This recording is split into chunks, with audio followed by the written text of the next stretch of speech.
You know that I was a gangbanger? So you know, all blood neighborhood, homie, the only white motherfucker. I did go to jail, and I did do 18 months, but never smoked, never sold, and got out the hood. Because you know why? Character fucking counts. That's the gangster, dog. I coached JUCO for 20 years. Left Indy, Netflix, Last Chance U. The way they decided to depict me, and I decided to start my own shit, my own show on the realest show on planet Earth, the Coach AB Show. Didn't know who I was going to have as a co-host. So about 6 years later, I decided to hire Big Smitty, Naptown's finest. I found the best young producer in the biz in Big Bailey. Now we're on the brink of becoming the biggest show, the realest show, and the best show on the internet. Just like I did unintentionally while being filmed on Last Chance U, raw and uncut. Coach JB and Big Smitty every single day, 6 to 9 a.m.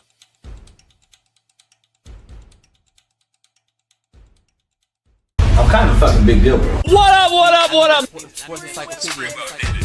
U.S. Steve Kim. Got Trent in the cut. Coach JB. Yeah. Where you at, man? In the gym shooting, I'm Durant. You ain't shooting John Moran. No fucking stupid, we ain't losing. Grind like something to prove it. Came to conclusion that it's proven. Yeah, I'm proven with a reliable source straight from the mouth of the horse. Smitty and JB. JB and Smitty from West Coast to your side. Worldwide, we in your city. Keep it 150. We never change what's happening. Hurdle and get it cracking. No capping, we never lack it. Light them up, you motherfuckers better be ready to play. I should have stuck his bitch ass in the face. Gay shit, homie, I'm so tired of these fucking gays playing football in my sport. How did Mina Kimes get there? Well, guess who her husband is? Why are you allowing this broad on your network that doesn't know shit? Do you know what a 3 technique is? No. Okay, but you know football and talk football, and it's okay. That's why I can't speak to women in football. You fucking slap dicks, issues get pressed so fast you don't get sacked like bags and baggage. Smitty and Jason Brown, killed it, yeah, it's a rap. We what the game's been missing, we switched it and filled the gap. Smitty and Jason Brown, we killed it, yeah, it's a rap. We what the game's been missing, we switched it and filled the gap. To put the fear of God in these motherfuckers!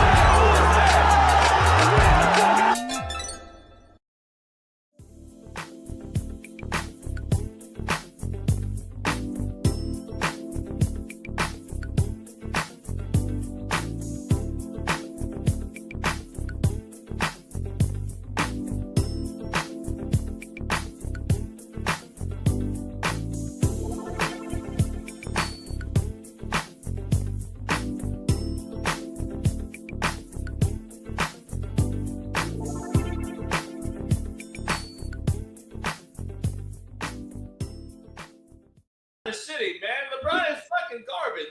Man, stop saying stupid shit. You do this every single time the playoffs get around, JB. Stop. LeBron's 43 years old. He's been swept 4 times tonight. Homie, the game's about to be done. Shit's over with. Homie, but he's playing against the reigning NBA champion. What more do you expect for? He's 43.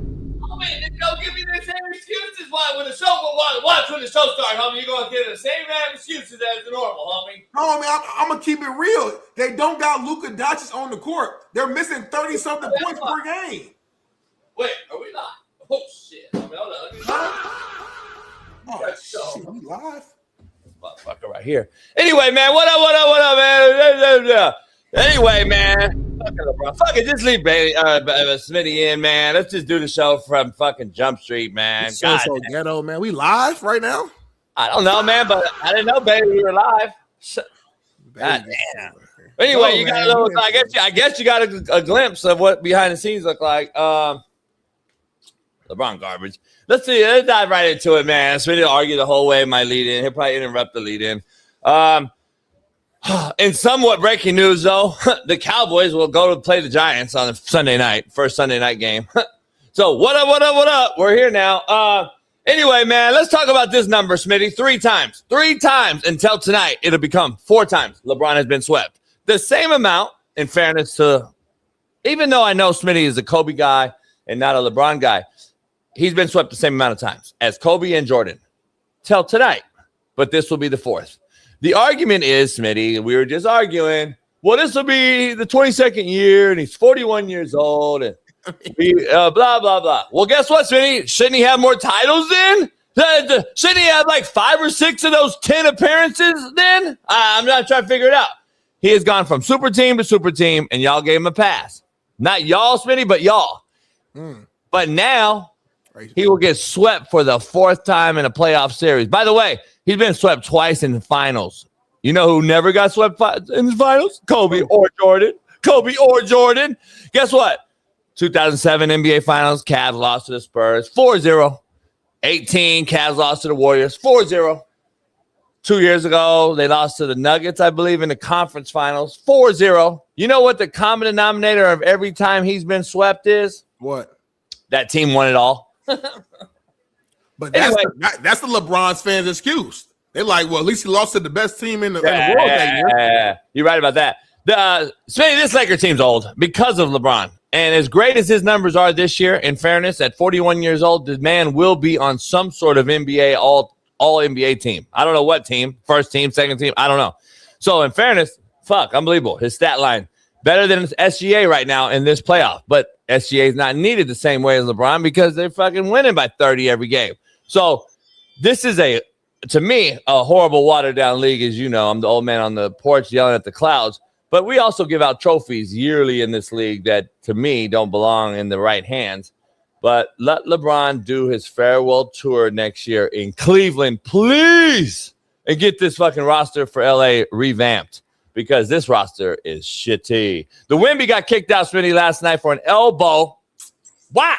And now we question, will he be out for Game 5 as well? His coach has gone viral for saying he is happy Wemby threw an elbow to clear people out. And he said he gets beat up daily, so why not allow him to clear out space like everyone else is allowed? He also said, glad Reed was okay. Just so you know, this isn't a soundbite. I didn't just listen to the soundbite and say, oh, he's asking for the guy to be hurt. He said, I'm glad he showed some nuts and swung an elbow, and I'm glad Reed was okay. So you go watch the full clip if you want to go see. Don't just make up clips off of a 30-second soundbite. The Knicks are hooping right now, Smitty. 7 games straight and all blowouts. And their 2 losses this season in the playoffs were by 1 point. Knicks OKC, Smitty. Knicks OKC. We shall see. We shall see. But what do I know, Smitty? We are here in the building. It's Merciless Monday. Yeah, shout out. Wow, shout out to USMC 1371, man. Appreciate that, man. We need that. Hell yeah. Smitty and I were arguing in the back because we were arguing. I was already drinking. And I was like, because he makes me drink early in the morning. I was like, what are we doing? And I get it, man. LeBron's 41. Like I said before, I just think wherever you got LeBron at right now is where you got LeBron at. I mean, like, I don't think these years at this point in his career should be like really taken away from what he's did just because he played long as hell. Like, I just don't get Kareem Abdul-Jabbar played long as hell, but the last couple of years were not the same Kareem we saw like in his peak. We don't use that against him. We know how great he was. Like at the end of the day, that's what I'm saying. I really don't think LeBron can do anything, at least for me right now, to improve him on my list. But I also don't think he can do anything that can move him down. The fact that he's, even in the mix and getting these stats that he's getting at this point and at this age, to me, is still like super impressive. But at the same time, he's not the best player on the team. Like, you could argue that he's the second best player. During the season at time, it felt like he was number 3. But regardless, we can't put the same expectations as 2010 LeBron on 2026 LeBron. But I think the fact that matters is that we see his name, LeBron James, on the court and it's playoff time, so we just expect him to be exactly how he was with the Miami Heat, and that's just not realistic. And us as fans and as former athletes ourselves got to be like, all right, y'all, like we can't put all this on LeBron. Is what I'm saying at this point. I gotta say though, we say a lot about other players though in other sports too. We always mention like fucking, we saw the great pictures of Randy Johnson and Roger Clemens, and we were like, well, he's ruining his legacy by continuing to go take the mound. That was y'all though. I didn't. That was y'all. No, it wasn't y'all. It was older cats because we saw those guys play. Older whites, yeah. We say it now. You used to said it on the show last week about Aaron Rodgers. He got to give it up soon. You said it about Kirk Cousins and all these other older quarterbacks that we've seen. I said Aaron should give it up. I didn't say it messes his legacy up. I didn't say that he's like, you know what I'm saying? Like LeBron. I think Aaron it does. Where he's at. I think the greatness is great and all that, and I love how you play for a long time and shit, but I think people realize when they're done, and I think LeBron's that guy that wants to just keep doing it, because I think, in my personal opinion, he wants both sons to play with him, which is now turning this league into a mockery. Like, I get it, dog. Like, fuck it, what a story. But this, come on. Like, this motherfucker's waiting for the other kid to get out of college now. Like, how old is the motherfucker gonna be? 50? It's just tough because, like you said, I mean, you can say what you want, but I mean, the man's still averaging like 25 a game. I get it. I said it. You know what I'm saying? Like most of the other cats, like Kobe, like we saw a complete decline his last year. Kareem, we saw a decline. Like Vince Carter, AI, like these guys, we saw like big steep declines. We see a decline with LeBron, but it just ain't that. Like LeBron still. Again, you just admitted he's gonna be an all NBA this year, which means he's still top 10, top 15 NBA player still. So it's like we're trying to push him out, but he's still hooping. So it just makes it kind of like you say all the time, our eyes work, dog. He's hooping for numbers, but is he hooping to make a team better? No. The Lakers were what? Was it the 5th seed or 4th seed this year? I mean, me and you were on here giving JJ Redick praise during the season because we're like the Lakers might be the 3 seed. Like they were fighting for like 3 seed towards the end of the season. And obviously Luka get hurt, Reeves get hurt, whatever. But still, like, yes, like what he's doing is leading to winning, but what he's doing isn't enough to win championships at this point. That don't mean he's fire though. But look at the numbers when Luka played without LeBron and LeBron playing without Luka, homie. Something's got to give. Luka and the team was better without LeBron than LeBron is without Luka. This guy's about to get swept. Luka ain't got swept. Luka's better than LeBron. What are you talking about? No, but I'm just saying it's a different type of game. Like that's why I'm saying stats don't matter. 25, 8, and 8 or whatever, but it ain't getting no wins. Luka could do the same thing and win. Why is that? They just won the first series. You act like this is. And the first series, they upset to me the first series without having a Luka and damn near not really having Reeves either. That was all on LeBron's shoulders. They went out there and won. Like he don't get no credit for that. But without KD, like come on now, we gotta be honest. That was a younger team in Houston without KD. But he didn't have Luka or Austin Reeves. So what are we talking about? But what I'm saying is he ain't beat his team. Look who he's playing now though. He has to win to show you. We always talk about the GOAT conversation. Shit, you got to beat somebody, homie, and not get swept. Like homie, it's OKC. Like they probably about to repeat. We're acting like OKC. Man, no, I'm 70s Celtics teams. Like listen, God, I'm saying. I mean, it's too early right now to say, but do not be. If OKC go here and win again this year, that'd be 2 in a row. They've been the number 1 seed in the West 3 years in a row. They got a top fit. What they get? The 12th pick, y'all. Correct me, chat. We just found out the draft lottery like yesterday, 2 days ago. I think they got a top 12 pick in the draft. All they stars are young as hell. I'm just saying is like we can laugh now, but in a few years we might look back and be like, "Hey, OKC is one of them all-time teams," because we got to say that. Smitty, I just find it interesting and fascinating that we sit here and defend LeBron James for anything he does, though. We never really critique him, and if we do, oh, you can't say that. Like this motherfucker's hopped from team to team in an era where you had the big threes, and he's gotten swept, homie. Like. He's lost. I mean, come on. Why can't we critique him on that? But we can't. We can sit up here and talk about 25, 8, and 8 at 41, and everyone's like, "Oh, slobbing on his knob." Come on, man. Like the motherfucker got it 10 times been to the finals. I'm with you on the hopping around. Like my biggest thing, the hopping around, the fact that you did put together super teams and you only won 4 rings. Yeah, like, that's my point. I'm with you on that. You know, you went to the Heat and created at that time felt like. On paper, maybe one of the greatest teams of all time. You won 2, 5, which is 6, good. 7. Remember he said 5, 6, 7, 8, 9. They went to 4, I think 4 in a row and only won 2. And you didn't win no 9, motherfucker. You didn't win 8, 9, 7, motherfucker. You didn't win that. Barely that. Damn near won. And 2 of the years that you went to the finals against the Mavs and the Spurs, like especially against the Mavs, you laid an egg. Spurs kicked y'all butt. So like again, don't get it twisted. I criticize LeBron.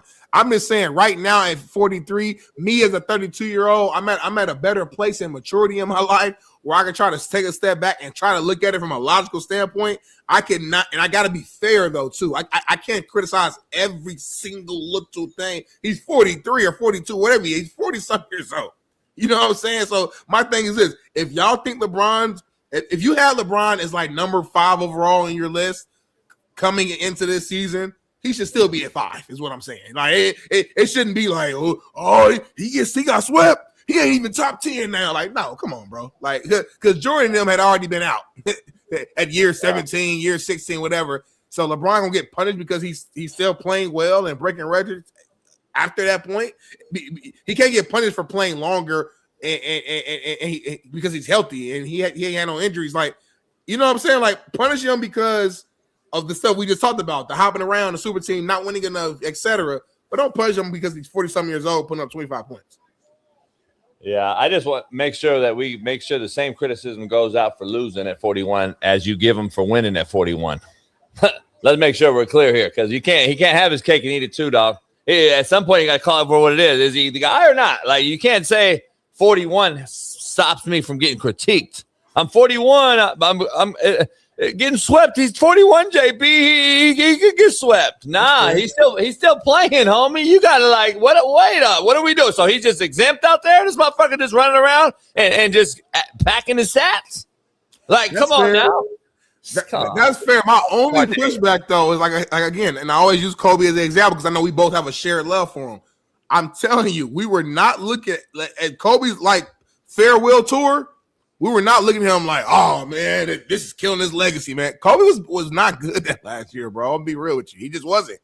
And we were okay with it. We were just happy to see him come back from the injury and just kind of, be nice to everybody for a year and just go out there and just have fun. We were not out there saying, this is against his legacy. Oh, they missed the playoffs. We were not doing all that. So all I'm saying is let's be consistent. You know what I'm saying? As much as you want to bring it up, we were not looking at Wizards Jordan like, this is killing his legacy. He ain't the GOAT no more. So I'm like, nah, it's like, we got to just keep it consistent, though. That's the only thing that I'm saying. Be fair in our criticism. Yeah, I do. But the problem is, dog, Kobe's rosters, homie, versus LeBron's rosters aren't even comparable. And please don't sit up here and try to argue. Paul Gasol is basically doing what fucking Rudy Hashimura is doing right now. But nobody wants to talk about what the output was at that time. I'm looking at the numbers, Smitty. I'm looking at them literally. I'm just saying, if we're talking about numbers only, homie, Hashimura is scoring more. Though. I see, that's why I say eras all the time. But when I say compare eras, y'all say no. Well, the reason why I say that is because it was less possessions, it was less points. Smitty, had if you averaged 20 back in 2009, that was a larger percentage of the total score than it is right now today. Be real, though. Would you take let's just talk stars on that Kobe-led teams. You had a fucking Young Bynum, Shannon Brown, fucking Derek Fisher, Paul Gasol, Lamar Odom, right? Let's just say those two are the other so-called stars. Yeah. Look at who they have. This motherfucker has Luka, fucking Reeves, who scores 30.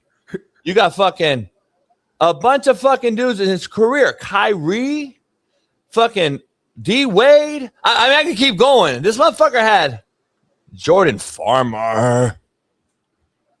He had UCLA. Don't do that. He had Sasha Vucevic. Yeah, Luke Walton, who's known for being a coach to fill in for Steve Kerr more than he is as a player. He's known for the son of the great Bill Walton. Let's keep it real. He had Shannon Brown. Shannon Brown had Boosie, JB. Yeah.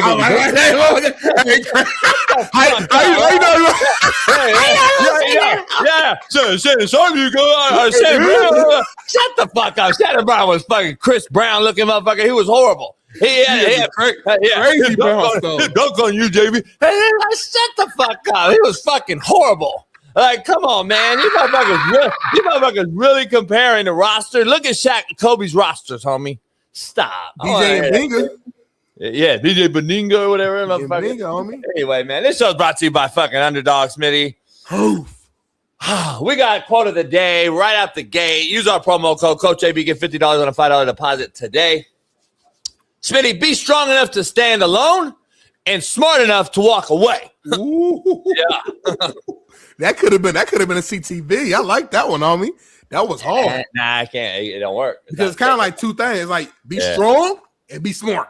But explain why it wouldn't work to audio listeners, because it's not a contrary to belief.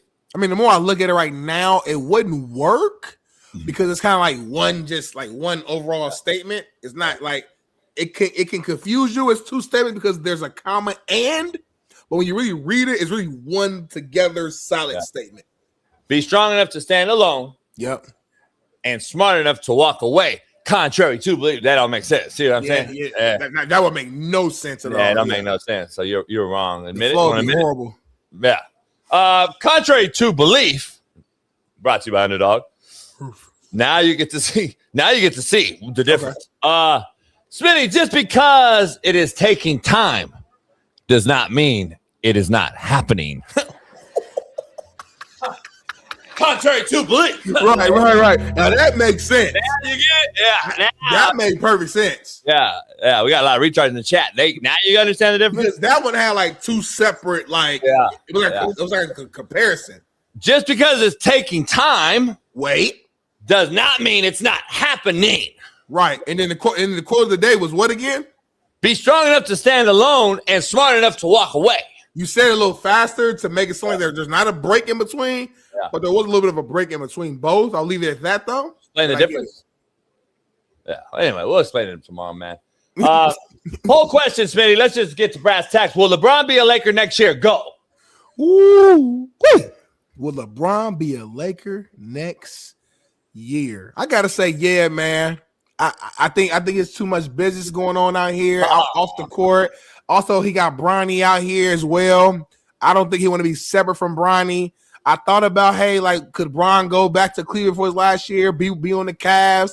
They got Harden, they got Donovan Mitchell. He could see that as another opportunity. It's out east, a little weaker of a conference. Go out there, have a chance to end his career off, with a bang back at home. I just think that he got so much stuff going on here in L.A. The head coach, J.J. Redick, came from who? LeBron. His teammate is his son, Bronny. The media he got going on off the court, the shop and all this other stuff is he got so much motion out here. His other son right now playing for Arizona or whatever, West Coast, right down the street from LA. It's a lot of West Coast motion out here, man. So I just don't know. I just can't see him cutting out, man. The only place really that I could see him potentially leaving, and he wouldn't be leaving California, is that he went up north to go play with Steph Curry and the Warriors, because he's talked about it numerous times about wanting to know what it's like to play with him outside of the Olympics. Him and Steph got a pretty good relationship, off the court. I don't know if Draymond will still be there, but him and Draymond are super duper tight. Draymond was at his wedding and stuff like that. So the only place I can see him potentially trying to go to the Warriors and see if him and Steph can get a ring here in his last year, but I think it makes the most sense for him to stay here. So, okay. Real quick, I don't have to beat a dead horse here, Bailey. If you can put that shit in, it's funny as hell. Thumbnail tomorrow. Real quick, Bailey or Smitty, let me ask you this: if he leaves, we're talking about he can't hurt his legacy. I disagree completely. If he goes somewhere else and does another big three, he is absolutely killing his legacy. It's a mockery at this point, homie. If he really trying to chase another ring at 42 years old and team up with Steph, or let's say this, he gets Giannis, Steph, and maybe even KD in Golden State or somewhere that can afford it. Come on, homie. Well, they can't afford all that. But let's be real, though. You can't afford Giannis, KD, LeBron, Steph. Oh, well, LeBron ain't going to get no – he's not going to get a bag that he would get, homie, normally. Let's be honest. There's no one going to pay LeBron fucking franchise money, right? We agree to that. Yeah. And I don't believe KD either. He ain't getting – they're not getting vet minimum, so I don't – I know, but they can. Not that they are, but I'm saying they can take a big cut, though, because those two have already made fucking – it's not like they need to make – I need the big money. Come on, KD or LeBron. I'm just telling you, dog, if this motherfucker chases, you can't tell me you're sitting up here having the same thought today like D. Jones talking about, if you got him top 5, he's top 5 regardless. Hell nah. That shit hurts his legacy, homie, at 42 years old chasing another big 3. Don't tell me it don't. That's just, you cannot say it doesn't. It's the real shit. Come on now. Like, I don't know. I hear you. I you're think cool with him leaving. You're cool with him leaving and chasing. No, it's not about being cool. I just, again, like when we talk about it and clown them and do all that, of course. I think it's more storyline than anything. For me, though, again, my eyes work, my mind works. I've seen what I've seen the last 20 years. At the end of the day, we can call him soft and he's chasing and but the facts are the facts. And we have enough facts right here of a resume to know that this dude is an all-time great. At the end of the day, like I really think you, JB, if you could somehow, it's hard for you to do this with any topic, but if you could somehow remove your like personal feelings or like towards a certain personal topic and just look at it just straightforward with no bias, you know LeBron is an all-time great. You gotta stop playing. Like I equate it to the same as I did with other players. I've always said it back in the day. Shaq didn't have a very great skill set. Let's be honest. But he's the most ball-dominant player we've ever seen. The most physical, gifted specimen at center we've ever seen. I say it all the time. LeBron, most physically gifted power forward, small forward, whatever you want to call him.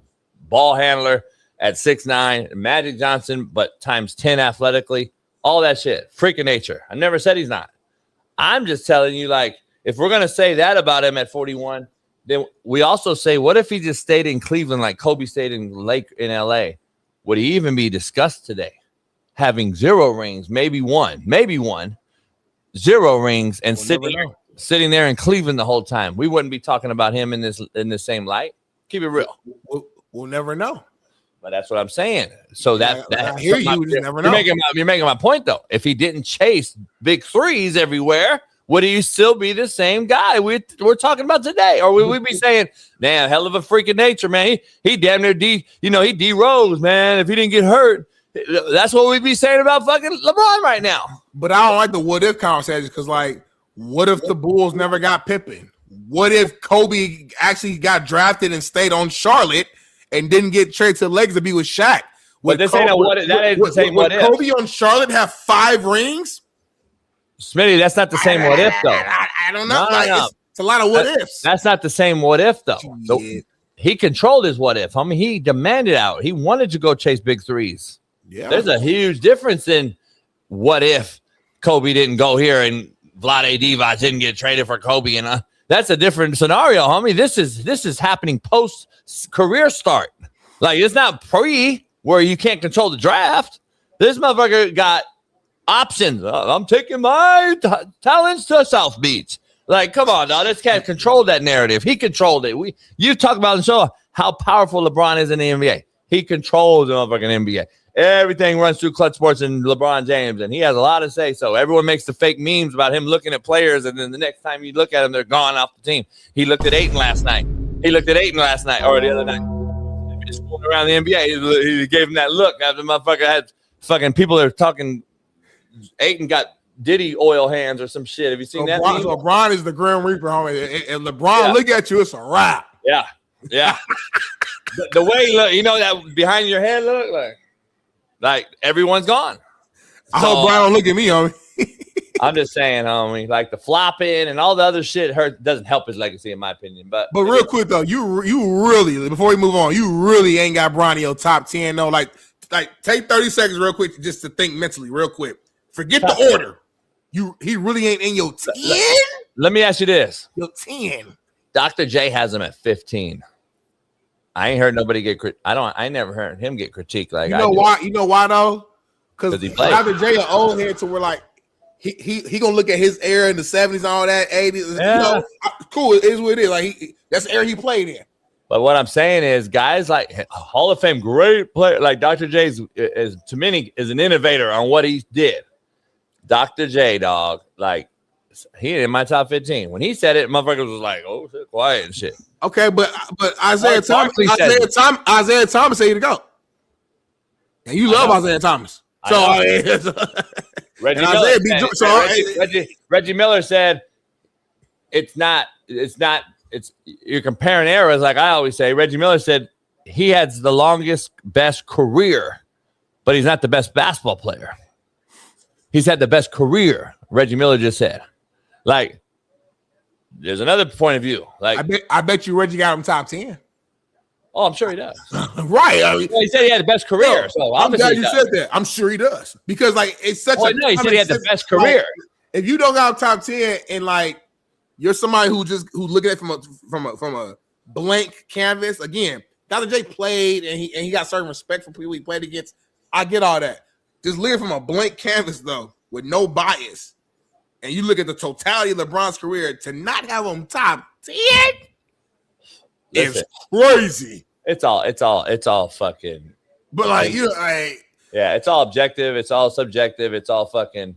It's subjective to an extent though. Like it's subjective because it's your opinion at the end of the day. And if you didn't play like in the NBA, to me, you should. Your opinion is just a talking head like us right now. And like Reggie Miller played high level. Fucking Dr. J. Hall of Fame. Like these guys are going to say, all right, well, they're two fully different opinions. One has them in not even 15. The other one says the best career of all time. Career. Not the best player. He had Kobe and Jordan above him, but he said best career is LeBron. So like, can those two things be true? I don't know. I mean, fuck it. That's a Hall of Famer too talking. So like, I don't know, man. I'm just telling you, it's just, to me, it's subjective on that part. It's opinions. I hear you. I just feel like there's certain players though, like in any sport, where it's like common sense though. Like, all right, we know who Tom Brady is. We know who Joe Montana is. That's not. You know what I'm saying? Like there's certain names where it don't take a genius to know that this guy is one of them ones. That's all I'm saying. But I hear you. Show this real quick to start it out before we get to the rundown. Have you seen the latest? So I don't know if you know, Smitty, Mike Vrabel is in the news. What? Yeah, him and remember the girl Diana Rousini used to cover like NFL and shit? Yeah. Apparently they was caught fucking or something recently. Anyway, long story short. No way. Yeah, now they find out they was like on the Madden cover and shit. The all Madden cover? Huh? Like the video game that I grew up playing? I guess like there's all kind of rumors going around, homie, right now. I don't even know what's going on. TJ Too Nasty said, not this shit again. Have you seen? Y'all gotta chill, bro. Y'all gotta relax. What happened, homie? Hey, I love the score though on the top left corner though. You see my coach about to get that W. Hopefully Brady ain't got the ball with 45 seconds left. That's the only way we lose. Break down Diana Rossini though. What's sticking out on her? That's baby Mike. Huh? Baby Michael, homie. She pregnant with baby Mike. No, she not. She's not. Have you really thought the macro of this one? What's the macro, homie? What year is this? 02. 02. Oh. How old is Vrabel's oldest son? Hold up, homie. His oldest son, homie? So Vrabel got kids? So Vrabel's wife thinks she's the mama? Wait, what? No, that don't even make sense. Yeah, that's how fucking crazy this is. The wife can't think that. Smitty, the wife thinks that. The wife had a baby. The wife had another baby. How the wife think that though? She had another baby. Huh. That's how fucked up the story is. I mean, the wife don't even know. They switched the babies out? The wife don't even know, homie, who the baby is.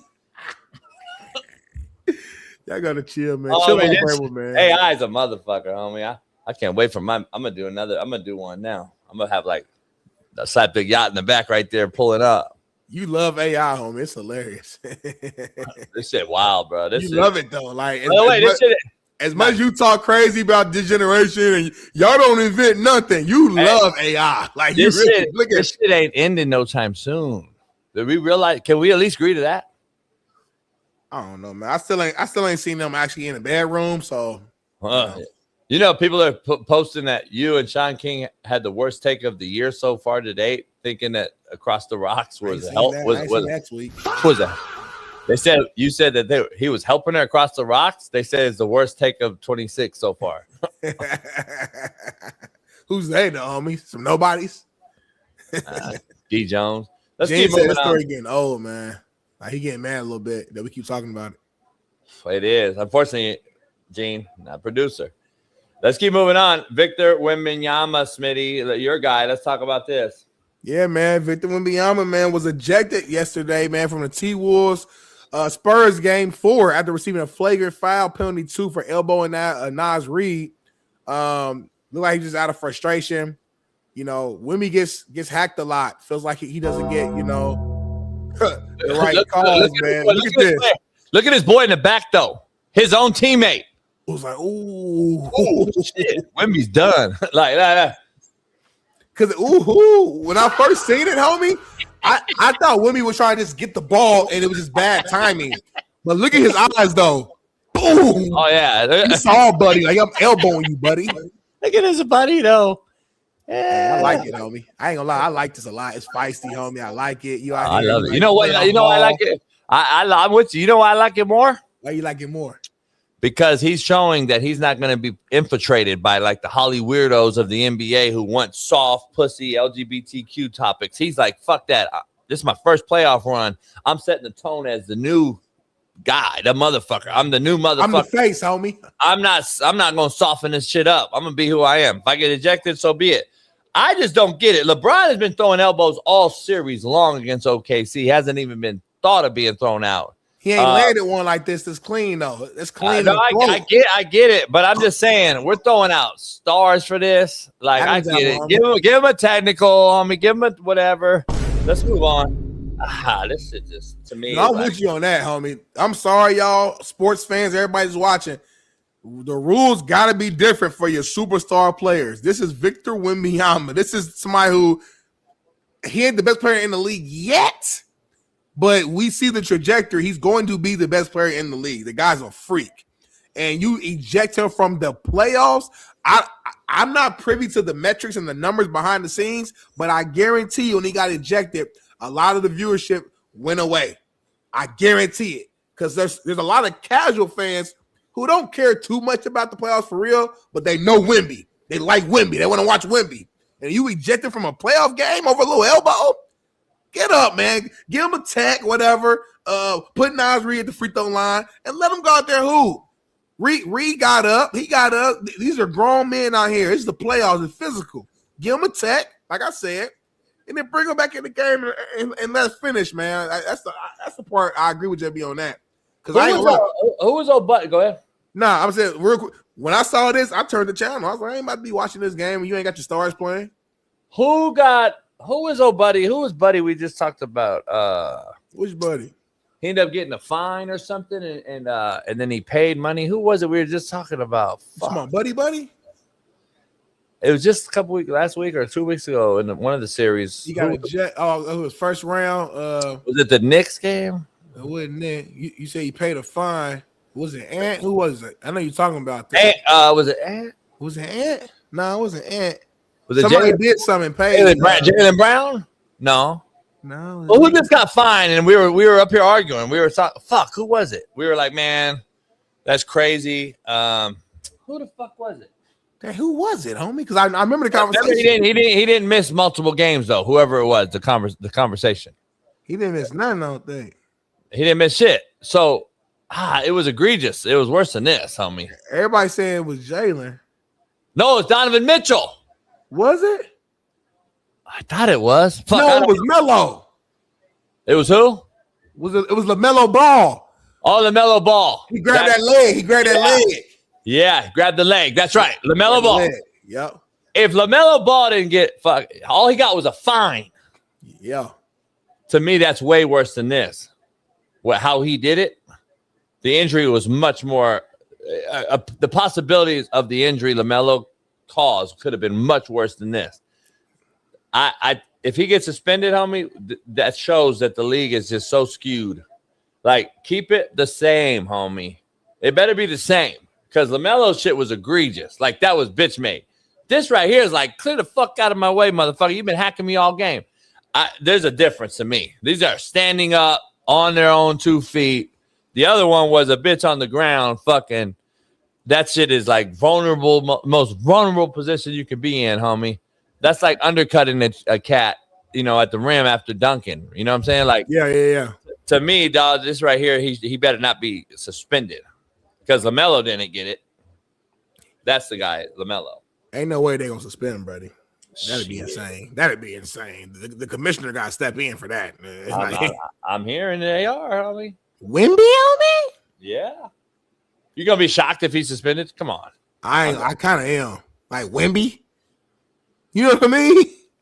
We'll see, homie. He better be back there game 5. If not, Timberwolves will win this series. It's all tied up, though, 2-2. Anthony Edwards went off. That's my favorite player in the NBA. Just a pure hooper. I mean, after the game, they asked him about, what got into him. He dropped like 16 in the fourth quarter. He said, hey, it's Mother's Day. I just want to win the game for my mom, homie. That's it. That's simple. You know what I mean? We know his story. Lost his mom, lost his grandma. You remember that famous picture on draft day where he got the picture of his mom right here, picture of his grandma right here. He just sitting in the middle, solo by himself. You know what I mean? So, big moment for him. At the end, he's not even 100% healthy out here. I mean, and still out here just hooping and balling. Love to see it. He's such a skillful player, and he plays physical. You could tell he got that football background. I think Anthony Edwards is a guy, too, that, like, if he's able to go on a run and get past these Spurs, man, it's going to be a huge leap for his career, too, if he can get to the NBA Finals. So we shall see. But moving on to this next topic, though, homie, the Knicks sweep the 76ers, man, pulled out the brooms. Tony Brothers had to be held back against Chris Finch in Game 3 as well. You guys didn't see that. Yeah, that's crazy. Yeah, that was a little crazy. That's a quick little side note right there. So is he gonna get suspended? Yeah, the hell back. I don't know. I doubt it. But yeah, going back though. Is the ref gonna get suspended? Are the refs exempt? The refs are exempt. The refs are exempt. The motherfucker was trying to start. He was going at like if they just moved out the way, what was gonna happen? If they threw hands, man. But that was too quick. But anyway, the Knicks sweep the Sixers though, man. The Knicks are the Knicks the best team remaining in the playoffs? I mean, these dudes they're not just winning, they blowing boys out. Offensively. I would say offensively, because SGA is not playing very well, but they don't need him either. Right. That's how deep they are. OKC is. The Knicks, they got multiple ways without one of their best role-playing players. He hasn't played either. So like he's getting rest. And the Knicks are gonna have a lot of rest right now.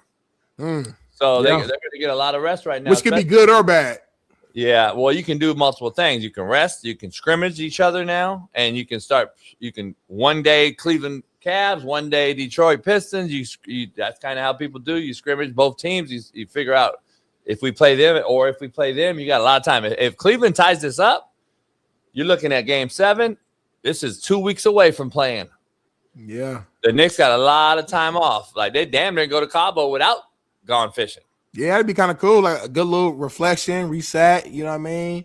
Eat some tacos. I saw a stat that said teams with multiple 30-point series clinching wins in a single postseason was the Lakers in 87, who won a championship. Celtics in 08 with Paul Pierce and them won a championship. Thunder last season won a championship. Now you got the Knicks with a question mark. But I mean, that's a strong company to be a part of right here, man. What's buddy name that's missing right now? For OKC? No, for the Knicks. One of their best players. What's his name? African buddy. Oh. He got the name. I ain't gonna butcher his name. What's his name? Mm-hmm. OG Anunoby. Aganobi, yeah. He ain't even playing. So I don't know if the Knicks. I don't know if I see them winning it at all. I just it's hard to say either, man. But hey, it would be good for basketball. It'd be great for the NBA to have the Knicks in the finals, though. From a money standpoint, ticket sales standpoint, anytime you got like a major market, you know this major market franchise or team in the championship, that's good business right there. I get. We're high on them right now. They're just drubbing people by 30 and shit. The 76ers were a lifeless stop in the way of the Knicks. I don't think that's a real test. The 76ers are horrific. But they beat the Boston Celtics though. Like after they beat the Celtics, bro, I was like, they might be. That's how bad I think that was bringing Tatum back. But what do I know? But that's how bad I think that ended up being. Like that's crazy to me. Well, they lost when Tatum got hurt. I get it. That's the whole argument. You got like Tatum was in there and they were just playing shitty. No, they weren't. Like they were winning. But Tatum get hurt one game, they lose, and then he missed the last game, they lose. Like I don't. Yeah, I get it, but you gotta understand the whole process of him bringing him back changed the whole entire dynamic of how things were operated by their coach, by the rotation, by depth, by who's coming off the bench, who's not. Like that shit matters, homie. And the last 10 games are not a. That matters to me. I'm sorry, man. You disagree on that. The fact that he came in, played the last 10 games, got a flow going. To me, that matters. But I hear you. Did you see? I want to say it was Teague. What show does Teague on? Is he with Gilbert or the other one? No, Jeff Teague got his own show in Naptown. He in my city, homie. Who's he do a show with though? His homies. I know, but they're players, right? Ex-players. Nah, they're not ex-players at all. I thought Teague was on his brother be on there sometimes. So Jeff Teague, Marcus Teague, but other than him, it's the homie, my homie B Hen, who watches our show. I always forget the host name. Have you seen his take? No, I have not seen it. I want to see. Yeah, B Hen and then DJ. He made a fuck. I just saw it, dog. I want to say, what did he do? Basically called out everybody. He said that the head coach should be fired. He said that the trainer should be fired.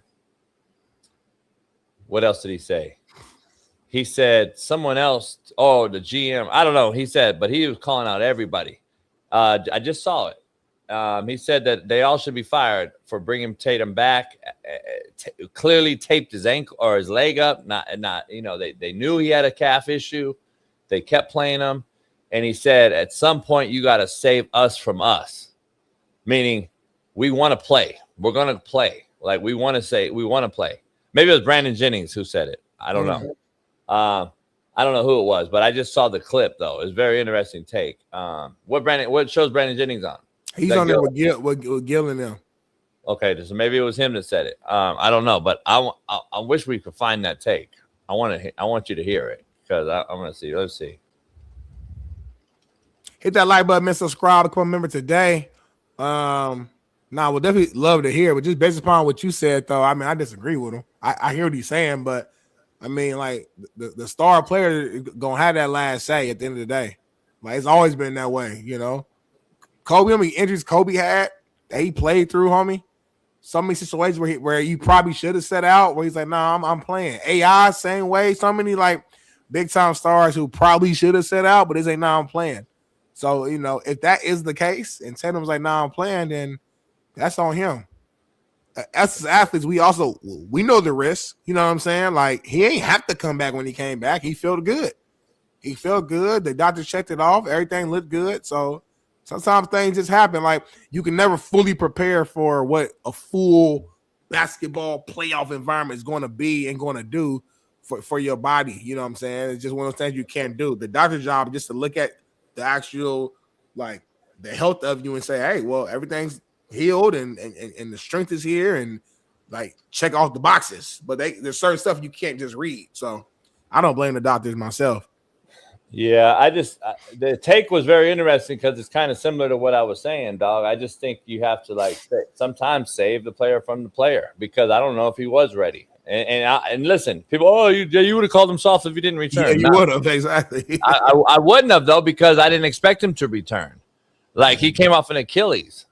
Like, there's a difference. Why would you remember, I go into coach mode when my best player has an opportunity to come back or I got a longevity of his career and future of my team going forward. This ain't the team. This ain't my, let's rush him back to play. I got to play. This motherfucker's on my roster, homie. I paid him big dollars. I'm not going to fuck off my team's future either. So, like, I don't know. It's interesting. If I would have never known he was coming back, how would I call him soft? If he's coming back from a Achilles and he's faster than we thought recovering, I'm not going to rush that back. Not me, not as a coach. But I don't know. We got it, Bailey. Put it in real quick. Let me see if I hear it. I'm not going to play the whole thing. And they're gonna have another year or two, but then after that, yeah. That's great. That's crazy that y'all depending on the group chat when all you got to do is just have a bad game and see how trash you are. What fucking motivation do I need to be in the chat with somebody else for? So wait, what happened? I'm lost here. What happened? BJ? What's wrong being in the group chat though? What's wrong, BJ? But as a trainer, I'm paying you to motherfucking train me. Why are you putting me in a group chat? He said Jason Tatum was in the group chat with Embiid. Fuck Embiid. I pay you to make me great. You over here talking about why I don't have an MVP or Embiid, you'll never have a ring. Motherfucker, you'll never have a job again if you keep putting me in this group chat with this goofy ass motherfucker that I gotta go against. Whoa, Gil. I don't need motivation. I don't need to be in a group. So what? The group chat come with the fucking training package? Gil, you telling me you weren't in the group chat with T-Mac back in the day? Did we have group chats back then? Or individual church? You was connecting on the next step. You went on your Fave 5 back in the day? I had a BlackBerry. Ooh, y'all message each. This is the old one. This ain't the one, but he just talked about Tatum and his trainer. Like the trainer needs to be responsible for this reason right here. He said, "Dog, if you're my personal trainer and you go and report his progress, which is fact." If you go report the progress of Jason Tatum, shouldn't you say, all right, he's fully ready to go? Or he needs this, and this. Slow play his minutes, blah, blah, blah. Then he went after head coach Mazzulla or whatever and said, man, he should be fired too because he played him 30-plus minutes a game. Knowing the trainer said, this is his cutoff, 21 minutes. Let's just say that was the conversation.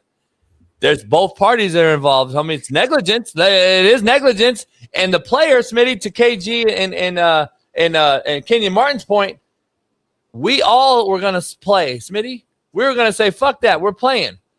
When do you protect the player from the player was their point. Like that's, you played injured and you had to play hurt. I had to play hurt. I got a throwing hand that was fucked up, but I got to play quarterback. So I'm like, well, if I'm going to hurt the team, I can go, coach. I really can. And then, all right, let me see you throw it then. Like, like that's where I'm at. Like, I want to know what was the cutoff. I'm just asking because we don't know. I want to know, like, what was the deciding factor to say, all right, I know you can go 30 minutes a game. Like, how do you know that? You know what I'm saying? Off an Achilles. Yeah. There's no test. It's just tough because the man looked good, man. He was out there full speed, dunking, shooting, scored 20-something points. Everything was going smooth, and then the cap situation happened. So now we're gonna look back in hindsight, like, oh, they shouldn't have. But we weren't saying none of that when he was hooping the whole time. So I don't know, And we're talking people getting fired. Like we acting like he retore his Achilles or something. Nah, he had a little calf strain. He missed. He'll be just fine at the start of next season. So all this fire talk because he played, I'm like, nah, I think let's slow it down a little bit. Here, let's hear Brandon Jennings on this. I want to hear this because I haven't heard it. You love this clip. Cool. I think Joe should be fired. Oh, I think somebody in Joe Mazzulla. Yeah, Joe Mazzulla. I mean, he had that man playing over 30-some minutes. I believe somebody in Tatum's circle should be fired. Just because, at the end of the day, it didn't work out. It didn't work out. And anybody in particular in Tatum's circle? Oh, I mean, I don't want to ask. I mean, yeah, we got to definitely start with him. Damn. But who was him? Oh, Drew Hamlin. But what does that got to do with it? What does that got to do with the rehab? It's not the rehab, right? He probably in there working him out. But he's not the rehab. He's the trainer. He's the trainer. He's the trainer. Game and the trainer in rehab. He's the trainer. Oh Lord. But yeah, man, I just don't think it was. Well, he had some input in it. Hey, how you think he looked? Shit, I think he can go. Trust me. If he the one working him out, whoever doing the orthopedic part, the rehab, yeah, he has to say so. But he go. They talking and they asking Drew, hey, what you think? And that motherfucker go, oh shit, he ready. Oh yeah, he ready. But, right? Oh yeah. Yes. Oh yeah. Ready. Yes. Oh yeah. Right? Jaylen Brown might get MVP. So, hey, we got to come back. But we do know there's a reality to this. It is. No, I'm saying, but the reality is how we look in practice and how we doing our own thing is very different than when I gotta guard somebody who don't give two shits about my knee health. Yeah. And he's sitting there trying to shake and bake me. That's a very I know I've done it. Practice for 30 straight days. No knee soreness. Get into the game. Gotta guard somebody that I don't know none of these moves. Let me ask you, Smitty, real quick. Let me ask you this. Yep. We talk about having Shaun King brings it up a lot. Too many yes men in our circle. Yep. We don't have no man to say, nah, homie, this ain't it. That's not it. Is this a product of that? No. We got too many yes men. Yeah, Jay, go ahead. If you want to play, dog, go ahead. Like, nah, homie, you gotta sit this out, Tatum. We got bigger issues. We got other issues to worry about. You know what I'm saying? Like, we got bigger issues. Nah, we got another year to play yet with you. I just think they watched him and he looked good. Like, I just think it's that simple. I think they looked at the medical or the MRI, whatever, the healing process, and he had healed, and they looked how he was moving on the court, and he looked good. Again, like, did y'all not, like, am I tripping? Like, did we not all watch the same amount of games that, I don't know what's going on right here. Shaun is 68. What's up? Dog, that yacht making you soft, homie. This is the softest take I ever heard you have. What's making soft? That yacht. Yeah, you changing. Yeah, Marvin Hagler say it's hard to get up and run when you sleep in silk sheets. First of all, you need to unbutton that top button, number one, before you address anything. I like that, actually. That's not what my polos. I'm golfing. You look like an essay. You look like an essay. I'm golfing today at a high-end golf course, and so I'm getting myself prepared. You don't wear that, then. Well, you hopped in early, Shaun. Go ahead and cook for a minute real quick. You here now? I had to. I don't know who I'm listening to. This ain't JB. This BJ. Oh, right. Blowjob? Nah. Blowjob Betty? Like Big Joke. Hold on. Big Joke. That like he has changed since he moved from Long Beach to the new spot. I'm not recognizing some of the characteristics and attributes of the guy I used to know. I'm glad you said it. I'm saying the same thing about you. A lot of people have been telling me you changed. But go ahead. You condemning a guy for competing? Nah. But you're no, hell nah. I just mentioned your name. I said you on this show talk about too many yes men in our circle. You're the GM of the goddamn Tampa Bay Bucks, and you're gonna rush Warren Sapp back. And he's 27 years old. First of all, when the GM goes to the player and the trainer, and they both say I good. That ain't the GM fault. So Kenyon Martin's full of shit. No, I ain't saying Kenyon Martin full of shit, but on that show, they always angle towards West. But I am. Yeah, you full of shit. So Kenyon Martin said it, played it, and said he wrote off on it. Listen. He said, He said the trainer. He didn't say the GM. Let's be clear. The trainer told it. When the GM asked the trainer, when the GM asked Tatum, they both said, I'm good. You got to understand, I love Gilbert Arenas. All of the opinions usually on that show are geared towards what's significantly important to maintain and get the money, especially when it pertains to Gilbert. It's not about winning a championship. It's not about team building. It's not about level of competition. And it's not right, wrong. That's just the energy he generally has. It's about the bag. So where's Brad Stevens standing in this? He's the GM. He made the right decision. Tatum was hooping at the end of the year. But we know those 10 games that weren't needed. They wouldn't act like that wasn't playoff basketball. Dog, you were a coach. When I'm ready to play, I'm ready to play. Well, and every real one you ever had, when he was ready to play, he was ready to play. It wasn't based on what portion of the season we were in. It wasn't based on anything but I'm ready to play. Yep. Period. Well, it's not you're not privy to that's not the word. You're not time acclimable. That definitely is the Compton public. You're not time. You're time sensitive. You put some shit together that didn't make no sense. You're being time insensitive. Okay. And you're like being rude to our real guest in this time slot. Well, I came on because I had to check on my shawty. You know what I'm saying? With all the things going on. I've been missing Shawty, so I saw she was in the rundown. So I said, let me hop in. I'm gonna be on a word count. But Shorty said she missed me, so I got to show up and show out for my peoples. Who's Shorty, JB? Yeah, that's what I'm on. Is that Jada or is that like Chris or who? Yeah, who's that? Paris or? Anyway, man, it's time for our Monday Inside journalistic extraordinaire. Shawty. Who comes in here with the main shit, who Shaun showed his feet to. French tip nails. Woo! French tip nails. And she's drinking a cup of coffee the same way that someone on this show also does, but he's a male, which is oh my God. Bring our main lady of the hour, LC. That is so funny. We've got the same coffee. I love it. It's gay on his end, Lauren, but your end is good. You don't drink iced coffee? No, I don't drink out of straws. Oh. I love straws. That's so weird. You should. Yeah. Hey, Lauren, we exist in a space. I think a man. We exist in a space that's unfamiliar to JB. It's called the intelligentsia of America. So be patient with him. He's our friend. This isn't the Kevin Hart roast last night. Since his show, we're gonna be nice.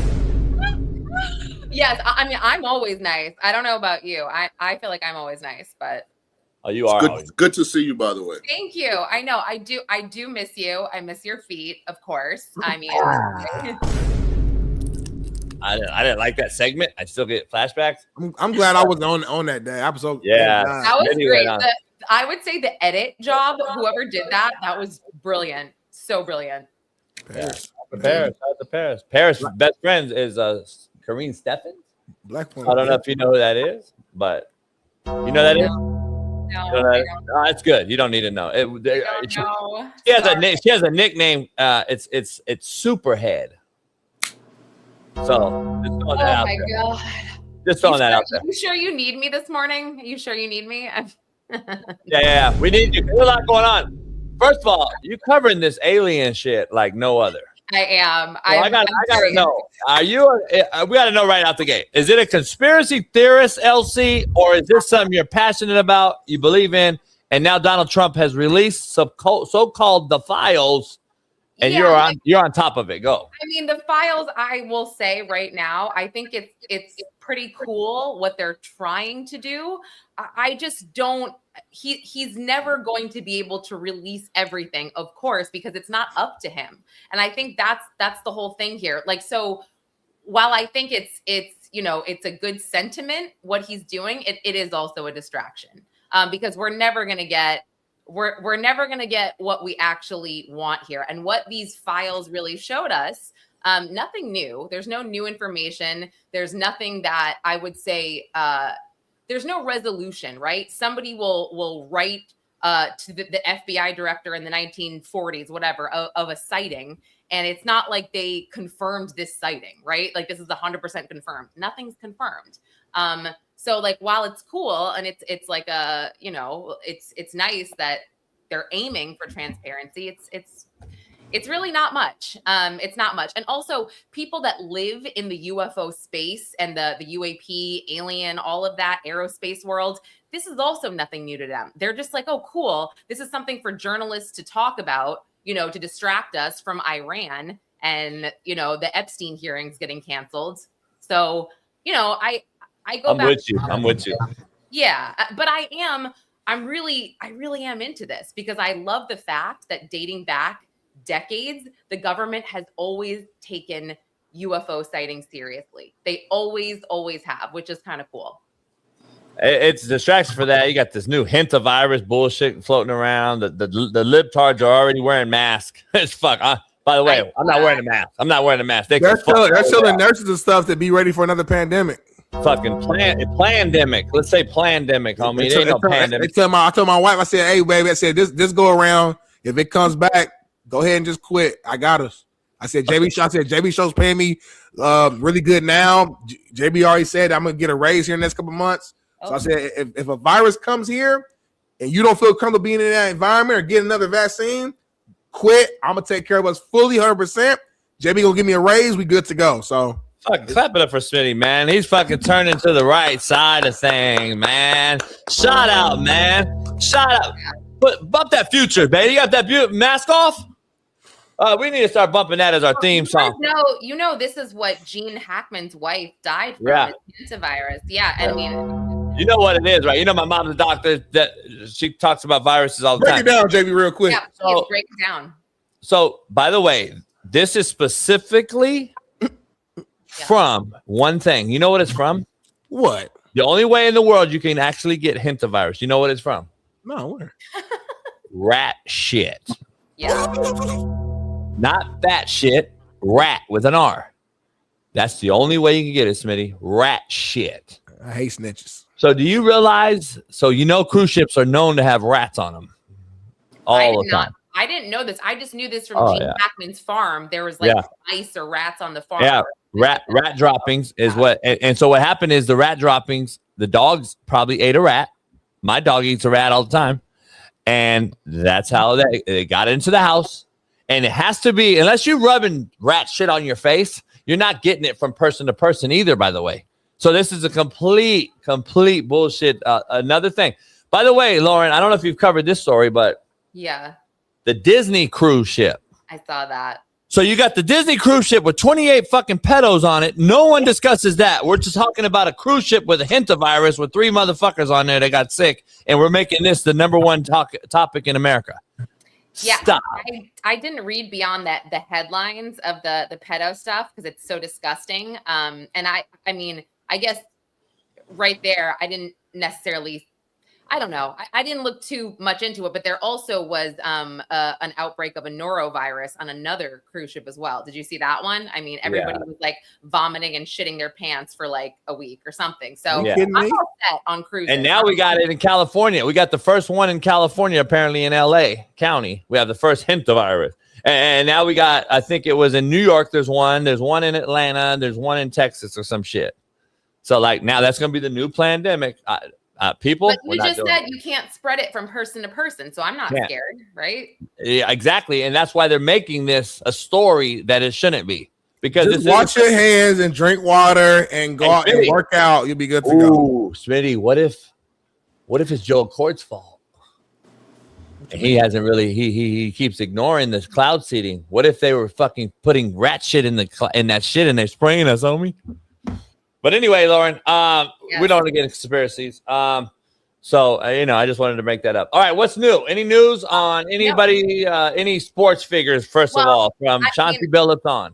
I was going to say, I saw you guys, I popped in, I didn't go in the chat, but you also discussed Stefan Diggs last week. I was very much into covering that trial. I connected with his attorney several times. And actually, I learned from his attorney when the jury was back with the verdict, and it was crazy. It took the jury 86 minutes to deliberate not guilty across the board.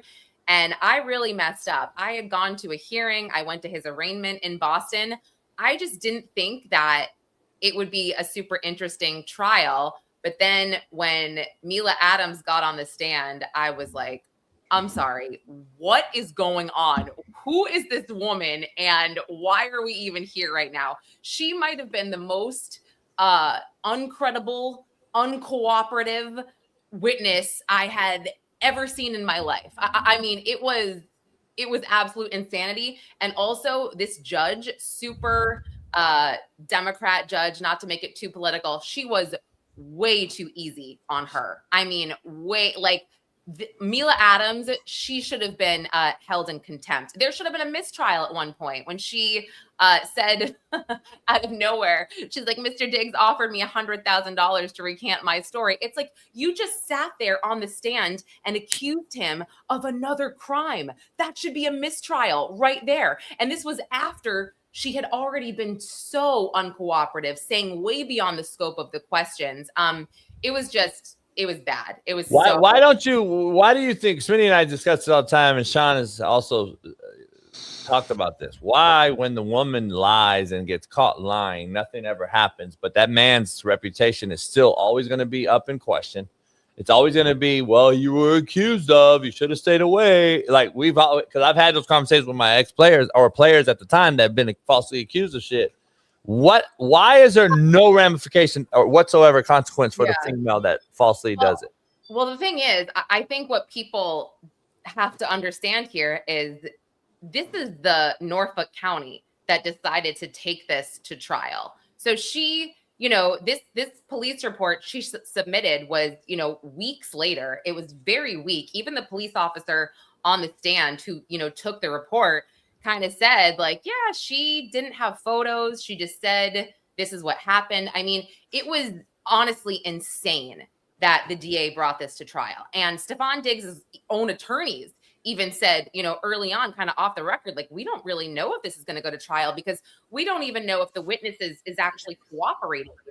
So a lot of people were like, oh, it's a money grab. It's a money grab. Well, it wasn't a civil trial. It was a criminal trial. And of course, right, if he is found guilty and she's planning on filing a civil suit, that could help. But no, I don't think anyone realizes, like, this wasn't necessarily up to her. I guess testifying, and maybe they wouldn't have had a trial possibly because she is the key witness. But I mean, seeing this dancing in New York the next day after she said an NFL player slapped her and choked her, and she's like, it was crazy. I mean, she brought her on the stand. That's all I'm going to say. I put on the Norfolk DA's office. I really do. Did you see when she walked off? Did you see Stefan Diggs was looking at her ass? I mean, dude, we find out he's banging her, the woman that braids his hair, his assistant, Cardi B, the other baby mama. I'm like, as soon as like the masseuse got up there, I'm like, please God, tell the dykey masseuse. I'm like, please tell me he's not banging her too. Like I can't. The what can't. Masseuse? I didn't hear my volume out. The what masseuse? Shut up. I can't. Whatever. You know what? No. My mic went out. She was a little butchy, the masseuse. Okay, oh. Shut up. LC, did you see the Minnesota Vikings when he was there? My buddy, a good friend of mine, was a running back coach for the Vikings for a long time. They voted him as the least. How can I say this, Vinny? The least trustworthy teammate around. To date their sister. To date their sister. Oh, I don't know. Who years that ago. Is. Yeah, Okay. he fucking everybody. So, like, to your point, yeah. Well, I think again, it's not a crime, right? It's just like, oh, okay, we're learning a lot here. You can slang dick. I mean, JB got hoes. I mean, in different area codes. I mean, you can slang dick legally. Then Shaun educated us last week. He said something on the show on Thursday or on Friday. He said something like you got to have more than one, or like you said that on Friday. I know for a fact you said that. The game is the game, man. Yeah, I mean, I know what he's doing. Darnell is so doing this to make you. I mean, I'm just sorry. Hey, Lauren, looks so bad right now. I don't know why you want him to look bad. What? Lauren, once my white friends start talking about clouds and aliens and strange viruses, I did what I'm gonna teach Darnell to do as the black man. Shut the fuck up. Oh. Sorry. Let them talk about the aliens on me. Lauren, what was your takeaway? White person thing to talk about aliens Because we got enough problems in our hoods. We ain't worried about no aliens, and we can't worry about that. Hey, Lauren, ain't no group of black people nowhere in the country talking about cloud seeding. I promise you that. Hey, Shaun, at the barbershop and shit. Hey, man, y'all know they be over there cloud seeding, right? Okay, fair point. Fair There's point. some aliens in there. Hey, Smitty, you got some news you want? Hey, Smitty, you got news you want to ask Lauren about Tyreek Hill? Yeah. Tyreek Hill, man. Let's put it up real quick, Bentley. Did you see this storyline? Lauren Collins, LC.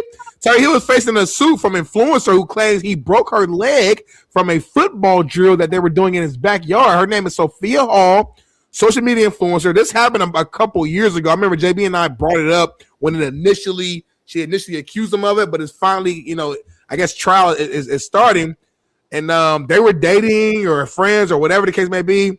And allegedly they're having like a little fun football drill. He broke her leg. You know anything about this, LC? I have not heard of this. I don't understand what the trial is about. Like an assault? She got ass. She's got a big old ass. A big ass, yeah. She has a big old ass, and apparently that was the story. So she was wearing like a thong, and they were playing football, like tackle football. Okay. And she ran, and he ran, and they tackled, and she snapped her leg. And so she sued him. Him of? See the ass? See the ass? She sued him for Jesus. Is that real? Is that AI? No, that's trial. She wants damages basically on she wants to be paid for the surgeries. that she had to endure. She got to support the ass. The leg, if one leg's bad, she can't support that ass. Do we have a good picture, Bailey, of like to really showcase what JB's referring to, or no? How much does she want from this guy? I think $500,000. Oh. Oh. She got $1 million legs, huh? And that's called a donk. That's beyond above and beyond ass. Like there are levels. That's called a donk. I ain't heard donk in years. I ain't know that. I used to go to a spot. There's a spot in Nashville called Donks. It used to be a place called it's like the black version of Hooters, but it's all it's ass. Oh. That's her.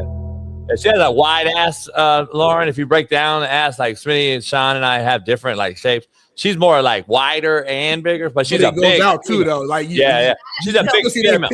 Is that a BBL? It's all natural. No, it's real. Oh, that is not. Oh, okay. Yeah. Look at her ankles, Lauren. That's how you can tell. See, the ankles are proportionate to the calves, to the thighs, to the buttocks. The thighs and ass the ratio is very telling, Lauren. So anytime you're walking around, you see a nice ass, and you're not privy if it's real or not. Check them thighs out. The girl with the surgery gonna have them real skinny thighs with a big ass that don't look right, like a double stick popsicle. I this just right here is a proportion well. It's so perfect. It's like I don't know. You like it too? Well, I mean, it just it just looks. You can like it. Like would you grab like women can like it? It's okay. You want to grab it, kind of like in a way. I mean, I'm just saying aesthetically, it looks very perfect. So it makes me think that it is enhanced somehow, but good for her. If it's not, that's cool. Like Paris likes it. Good for her. Paris likes it. Paris is like in love with it. I mean, I feel like I can acknowledge when something looks good. Beautiful. 100%. I mean, plus I know, Lauren, I know you go to strip club at least once, twice a month. So like, I'm assuming when you're there, you participate, which means you probably have not been grab some ass sometime. I would assume. I have not been in a really, really long time, to be honest. So, but if you do go, do you smack the ass or no? I don't think you can. No, like I don't think. You can if you pay them. I don't know. Maybe if I have enough. I don't know. I don't remember doing that, but I mean, you must have been drunk. Where are you at, Lauren? If you're recovering, if you were covering this story, you just saw the Stefan Diggs case, and she got caught lying and all that bullshit. Where are you at with this female doing a content related, money grab with Tyreek Hill and then suing after? Where are you at with that? I mean. So were they in a relationship? You said like they were dating, or no? It was just it's not confirmed.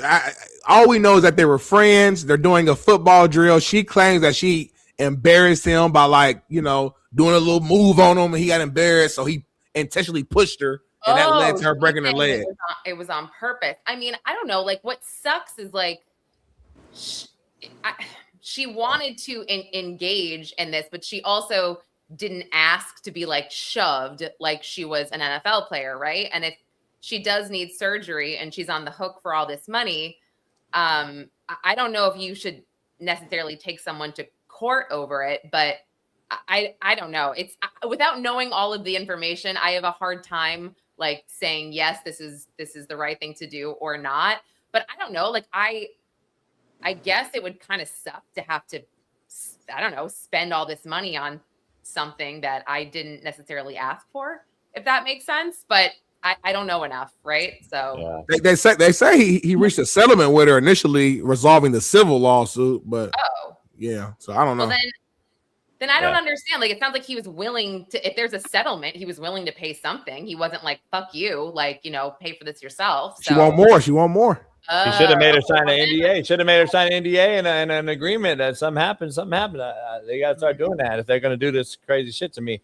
I saw one of your reports, Lauren. You talking about the Guthrie thing. They found some other remains. Obviously, they're saying they're prehistoric remains. They're not her, right? Yeah, I mean, that case is so baffling. I don't think Nancy Guthrie is ever going to be found in this lifetime. To be honest, I think they would have already found her. But no, there was like remains by her home. They came out and said they were whatever, prehistoric. I don't even know. It was just a whole nothing burger. And also Kash Patel came out on the new Hannity podcast and was like, yeah, the FBI pretty much shut us out initially, but he also acknowledged that this was a state case. They had jurisdiction. However, when it came to the DNA that needed to be tested, the FBI said, let us bring it to Quantico. It's faster. It's free, whatever. And the sheriff was like, no, we're taking it to our lab in Florida. So I don't know. It's really weird. The whole case is so effing weird. Yeah. What's effing again? What? What's effing weird? The case. Stop it. The case is weird. The case Well, I'm not saying you can say fucking on this show.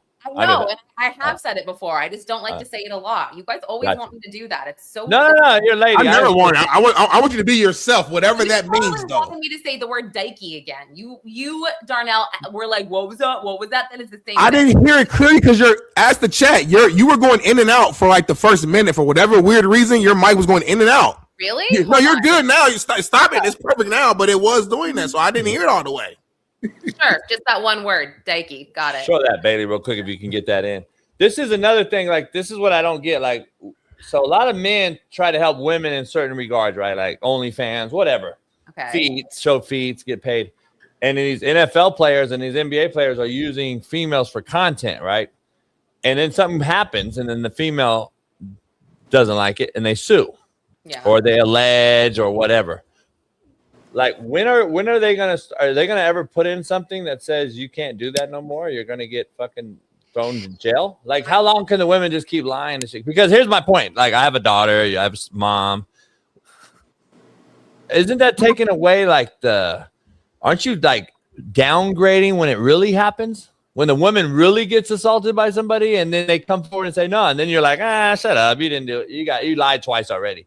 Yeah, to me, it takes away from the truth, is what I'm saying. I think, like if we're talking, let's say like Blake Lively, for example, Yeah. that whole case, I think that takes away from actual victims. I do. Can the guy sue the girl? I mean, we never see that. Can the guys? Like, can Stefan Diggs now turn around and civilly sue her for lying and take her through this whole? Yeah, he could sue her for defamation. Absolutely, if he really wanted to. But why? At this point, what is he going to defamation? And he's going to demand money from her. She doesn't have money. He could. No, but it's like but it's such a process, and it's like, I don't know. I think that it's a reputation thing, because I've been falsely accused of shit, and it's like, if you don't do it and turn around and sue, then you accepted it. See how Deshaun Watson accepted and paid off to shut this thing down, but he accepted the fact. All right, here's the money. Go ahead, go away. Like, you're basically saying, I didn't do it. I guess with the whole like Diggs, and maybe you guys can help me out with this. I didn't think that he was released from the Patriots because of this particularly, but but everybody's saying, his reputation was ruined.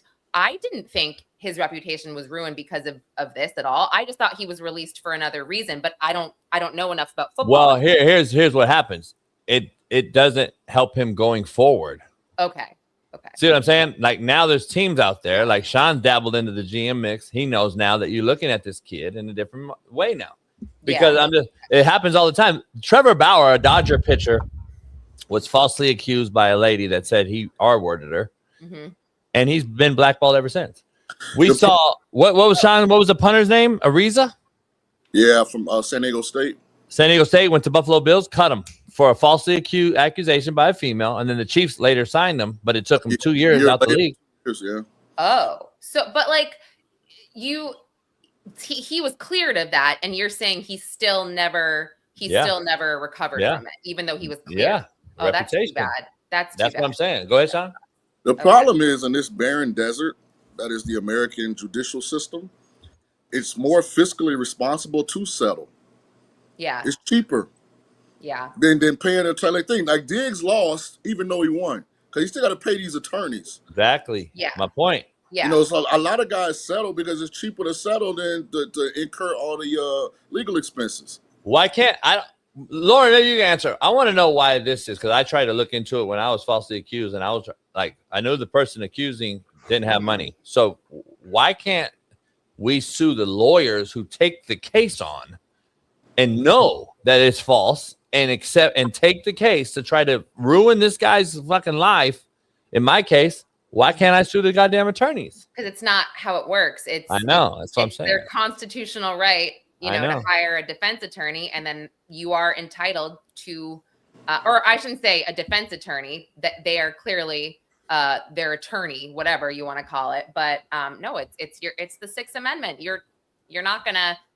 Yeah, you can't sue them. You can't sue the lawyer. Like, that's their job. Well, I'm saying unless I get it. I'm just saying. But you can sue a lawyer. Yeah, you can. In terms of this, like if you can prove that they intentionally defamed you, but you have to. It's so difficult to intentionally prove this, right? That they did this knowingly. Like you can also sue a lawyer for wrongful imprisonment. So like if you go through a case and the lawyer that filed on behalf of the woman against you or whatever, or whoever against you, and you go to jail and then find out, no, you should have never been in jail. That wasn't you at all. You weren't even there. Mm-hmm. But that DA, especially DAs, they can get sued later. Yeah. So you go to jail. Let's say you do a 5-year bid and they found out this motherfucker wasn't even near the case of this. You can sue the DA, but again, that's an entity, I guess. It's you sue the county, right? County, you sue them for money, and then you are awarded money, hopefully. You see that with all these inmates and these people, through the Innocence Project, who were convicted back in the 70s, 80s, even early 90s, before they had DNA efforts, right? So they were convicted on a witness, some kid being like, yeah, he did it. They've spent 20 years in prison. They get exonerated, right, through new DNA evidence. And it sucks because really, in a lot of those cases, they're awarded like $4 million for like 20 years of their life. It's too bad because it's tough to prove that this was, an intentional like gotcha, right? This is what they thought happened at the time. So, they go with it, but it sucks. Can I address something, JB? Yep. This kind of been sizzling in my spirit since it happened about 10 minutes ago. And see, Lauren comes on this show for improvement, development and enhancement when it comes to street smarts. You made a blanket statement a few minutes ago. You said, you guys, and you were referring to Smitty and JB trying to entice you to use slander, cuss words. And see, I called shrapnel. I was collateral damage. Oh, because I said you guys. Okay. Right. You got to put addresses on accusations. That's where we start to fix the problem. Right? So, Smitty and I would like Smitty and I, Smitty and I would like to address that. Smitty and I, and I'll speak on Smitty's behalf. I'll speak on Smitty's behalf. Smitty, you and I believe, caught shrapnel from this motherfucker showing his feet. Yes, we did.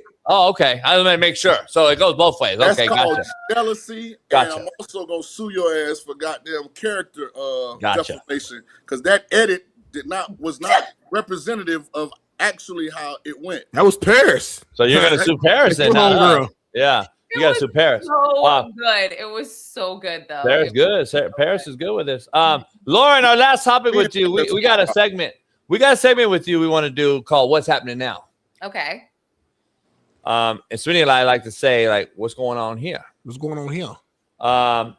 Take a look at what's going on here. A woman was a former wife of a man, and this man getting remarried and showed up to get married. And his ex-wife, this particular woman right here, showed up to the wedding with a full PowerPoint presentation and explained to the current lady about to walk down the aisle why she should not do it.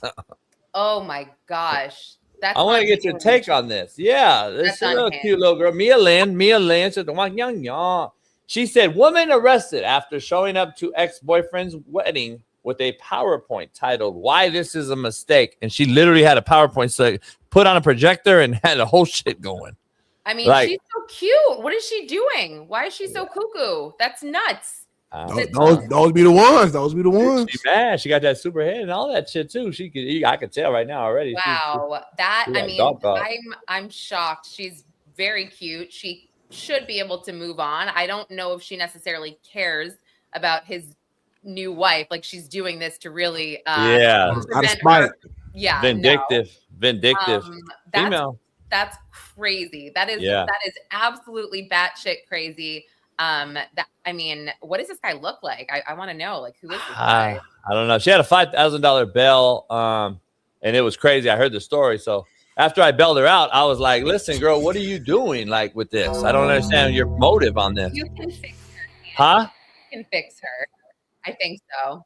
If anyone. Yeah. I mean, Buddy must have put it on her though, and like kind of because that happens to you women, Lauren. Respectfully, we put it on y'all, and then like we leave y'all for whatever our personal reasons are, and y'all get cuckoo for Cocoa Puffs. Y'all lose your mind, and if I can't help them, nobody can. You're wrapping your legs around them. Don't leave me. Don't leave me. Like there's a lot of chaos that goes down with y'all. Nope. That has never been me. I'm not saying that I'm super special, but I mean.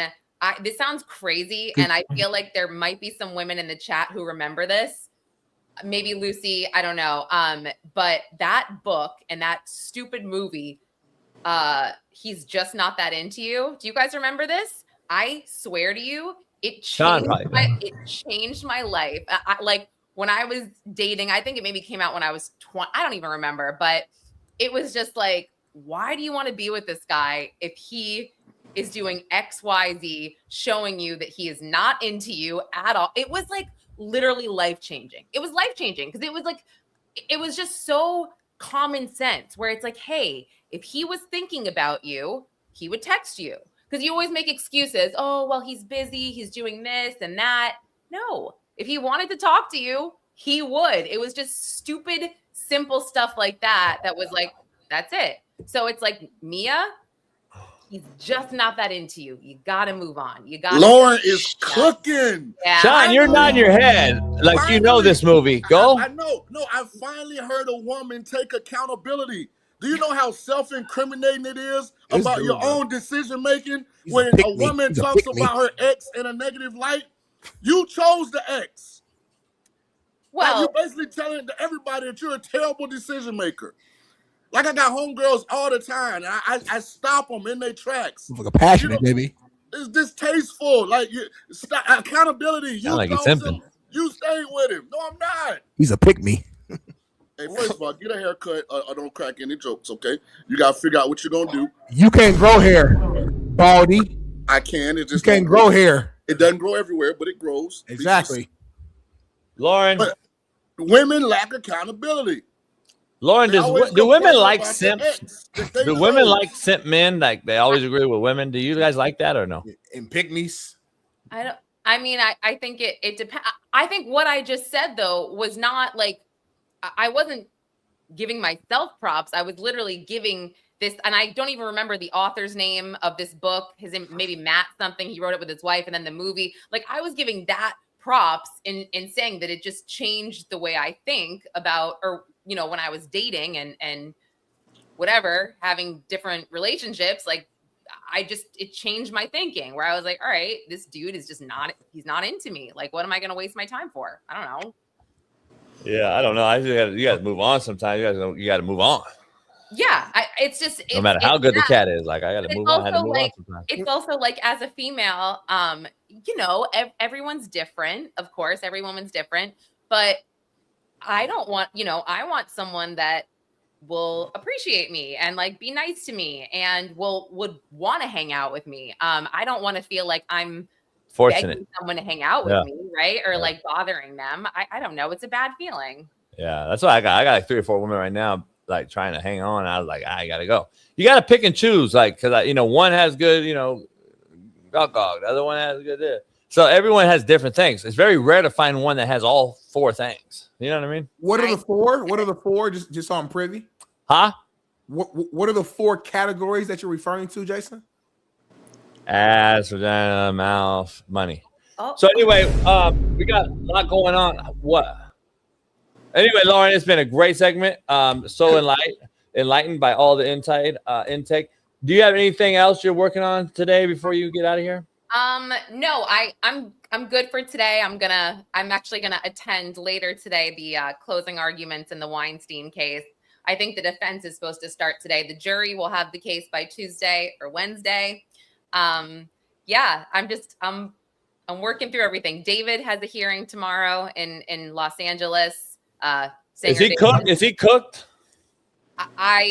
Again, we're pretty early on in the case, but I would say the circumstantial evidence against him is pretty strong at this point. So when can we start the free Diddy content? So Diddy, it's interesting. He has not heard back from the Court of Appeals yet, but I think he should hear back pretty soon on that. We'll see. So his release date right now is what, 28? It's 2028. It's first it was like June of 2028. Now it's March of 2028.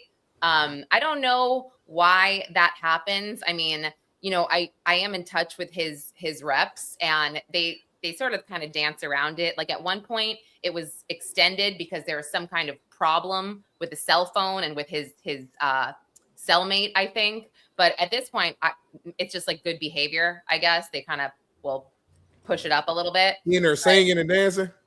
What's that? Nothing. Go ahead. Take that. Take that. Lauren, we got a hell yeah, hell no segment to end the show with you. Okay. Hell yeah, hell no. Okay. R. Kelly should be released over P. Diddy. Go. Hell no. Hell no. Hell no. No. So you rather have Diddy over R. Kelly? I mean, you're like giving me this choice here. I feel like, one, I did not sit through the entire R. Kelly trial in the Eastern District. I only sat through Diddy's in the Southern District. But from everything I know with R. Kelly, he had multiple trafficking victims and he was convicted of this. So, Diddy. I think when he did that, I think it supersedes everything else. When he did the beatdown? No. When he peed on her. That's what I think. Everyone think. We all think of that. We only think of that. You know what I mean? Yeah. No. That too. That's not that bad. I'd pee on this. Yeah. No. It's the thing is like, I don't think anybody is arguing that Diddy is like a good guy. It's just like you sat through the trial. He was acquitted on racketeering and trafficking. And what he should be in prison for is assault, literally assault. But he's in prison for prostitution. So you agree the peeing thing's not a big thing? No, the peeing thing is horrible. And I think she was very, very underage. She was underage, Jason. Well, yeah, underage, no doubt. That's nasty. She was 16 or some shit. Stop, JB. Yeah, that's pedo shit. But I'm talking about just the act. Yeah, no, it's gross. It's horrific. Lauren don't like no shit like that. She a married woman. No, I just like I feel horrible. I just think pedophiles should die because honestly, what you do to a child is you ruin that child's life. Even though you don't kill that child, you ruin their life. And you kill their soul though. You might kill their soul though. That's what I'm saying. You ruin their life. They are never the same. Their life goes down a completely different path. No doubt. They act out in ways because they don't understand what happened to them. They're ashamed. They think it's their fault. There's so many things. I just scum of the earth. I'm sorry. They should die. Scum of the earth. I'm with you. The actual scum of the earth. I got like 3 quick hitters as you go out here. I got 3 quick hitters as you go out here. Got some NBA playoff games today. Who you got, Lauren, winning the Detroit Pistons or the Cleveland Cavaliers tonight? Go. The Pistons. All right, love that. And then you got the OKC Thunder trying to go ahead and sweep and close out the series against the Los Angeles Lakers. Who you got, OKC Thunder or Los Angeles Lakers? Lakers. And then last question is off the top of the head.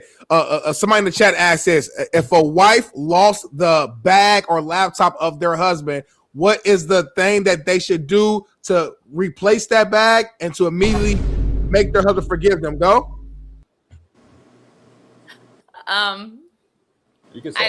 You're so annoying. We're past this. We are so past this. I am in his good graces. Okay. So I'm not telling you everything I did to get back in his good graces. So and the last, go ahead. No, go ahead, JB. I'm sorry. Smitty was on a roll there. And the last thing, Dirty Diana.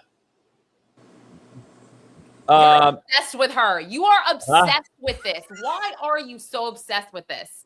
You are upset. Who's the baby? Who's the baby daddy? Go. I care less about this. I don't care. You are so. Why are you obsessed? Why? Well, not. I just want to know who the baby daddy is. No. You answer me. Put your foot down, Lauren. I am. Why are you so Answer Lauren right now. What obsessed with what? with Diana? Have you seen him on the Titanic? Story. Tell me why. Did she like turn you down at some point? Like you are really after this woman. You got ladies in the chat that love you. She said, Lauren, I fucking love you. I fucking love you. So he's deflecting though, but why? I love this lady here too. She's keep applying pressure, Lauren. Keep applying pressure on them, Lauren. I love this version, Lauren. Yeah, if we want to be honest, brass tacks, it's another female that can do what she wants and gets away with it and accuse getting you. away with anything. People like you are ruining her life right now by keeping this story alive. She's not getting away with anything. Oh my gosh, she's getting away with absolutely nothing. She's done.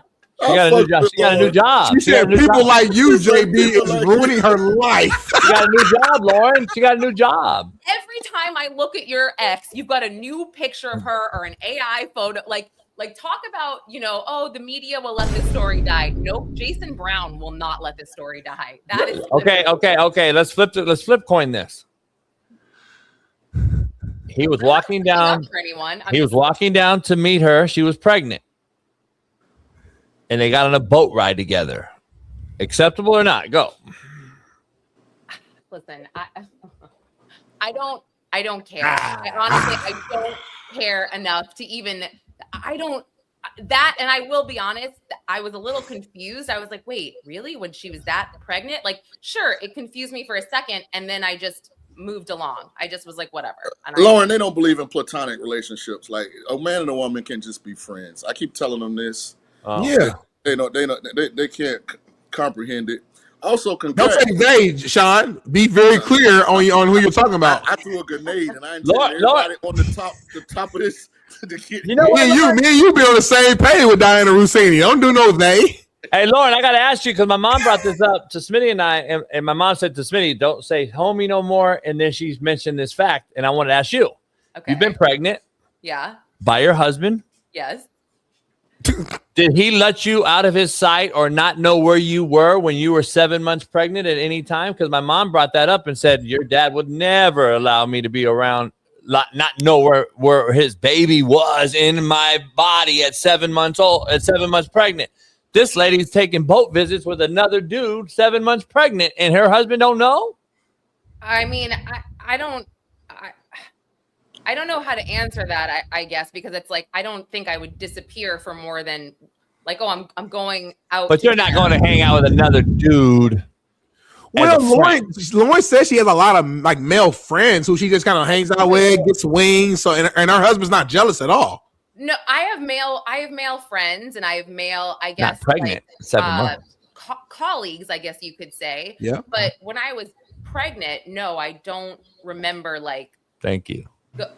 I don't, but like, everybody's different. I don't know. Like, I don't. And she's like turning around about face to meet him as if like it's your baby. You know what I mean? So that's why the Michael thing is so big right now. That's why we're going to continue to use thumbnails every day, Lauren. But JB, like, for example, I would call myself a friend of Lauren's. And like, let's say she got pregnant again with another child and we were just in New York. She could potentially come out for a matcha latte with us while she's pregnant, maybe, and eat a bagel and not be anything extra than just being friends. I mean, that's totally different than getting on a boat. Me and Lauren meet up and get on a boat together. We get on the slapdick yacht. Boom. We got a video of us. Fucking, Ruben got us on camera. We smash out on the boat, slapdick yacht, just me and her. She pregnant, 7 months. But you offered to Lauren multiple times on the show to fly her out and bring her on the yacht multiple times. No, she's not pregnant 7 months. So it's the pregnant part that's throwing it out. So if she's not pregnant, her husband would know where she's at, homie. It's 7 months pregnant because Lauren, you know this. My mom was like, at 7 months, you can have. Gotta go to the hospital. Maybe something happens. Maybe there's an issue, breathing issue, or whatever. A baby turns. There's all kind of shit. 7 months. There's premature babies born at 7-8 months. Truthfully, I don't know her pregnancy situation, but a lot of women would be advised to not go on a boat when you are not pregnant. Exactly. My mom went into labor because she was on a boat and it was too bumpy. But I again, I don't know enough. They're bumping heads too. I will admit, I did have questions when I saw her pregnant and they were hanging out, but I was just almost more confused, I guess, where I was, because you would have to have the baby in the water, huh? Well, that's actually a good place to have it at. I know that's the better. That's what I'm saying. So she went with Mike Vrabel to have the baby.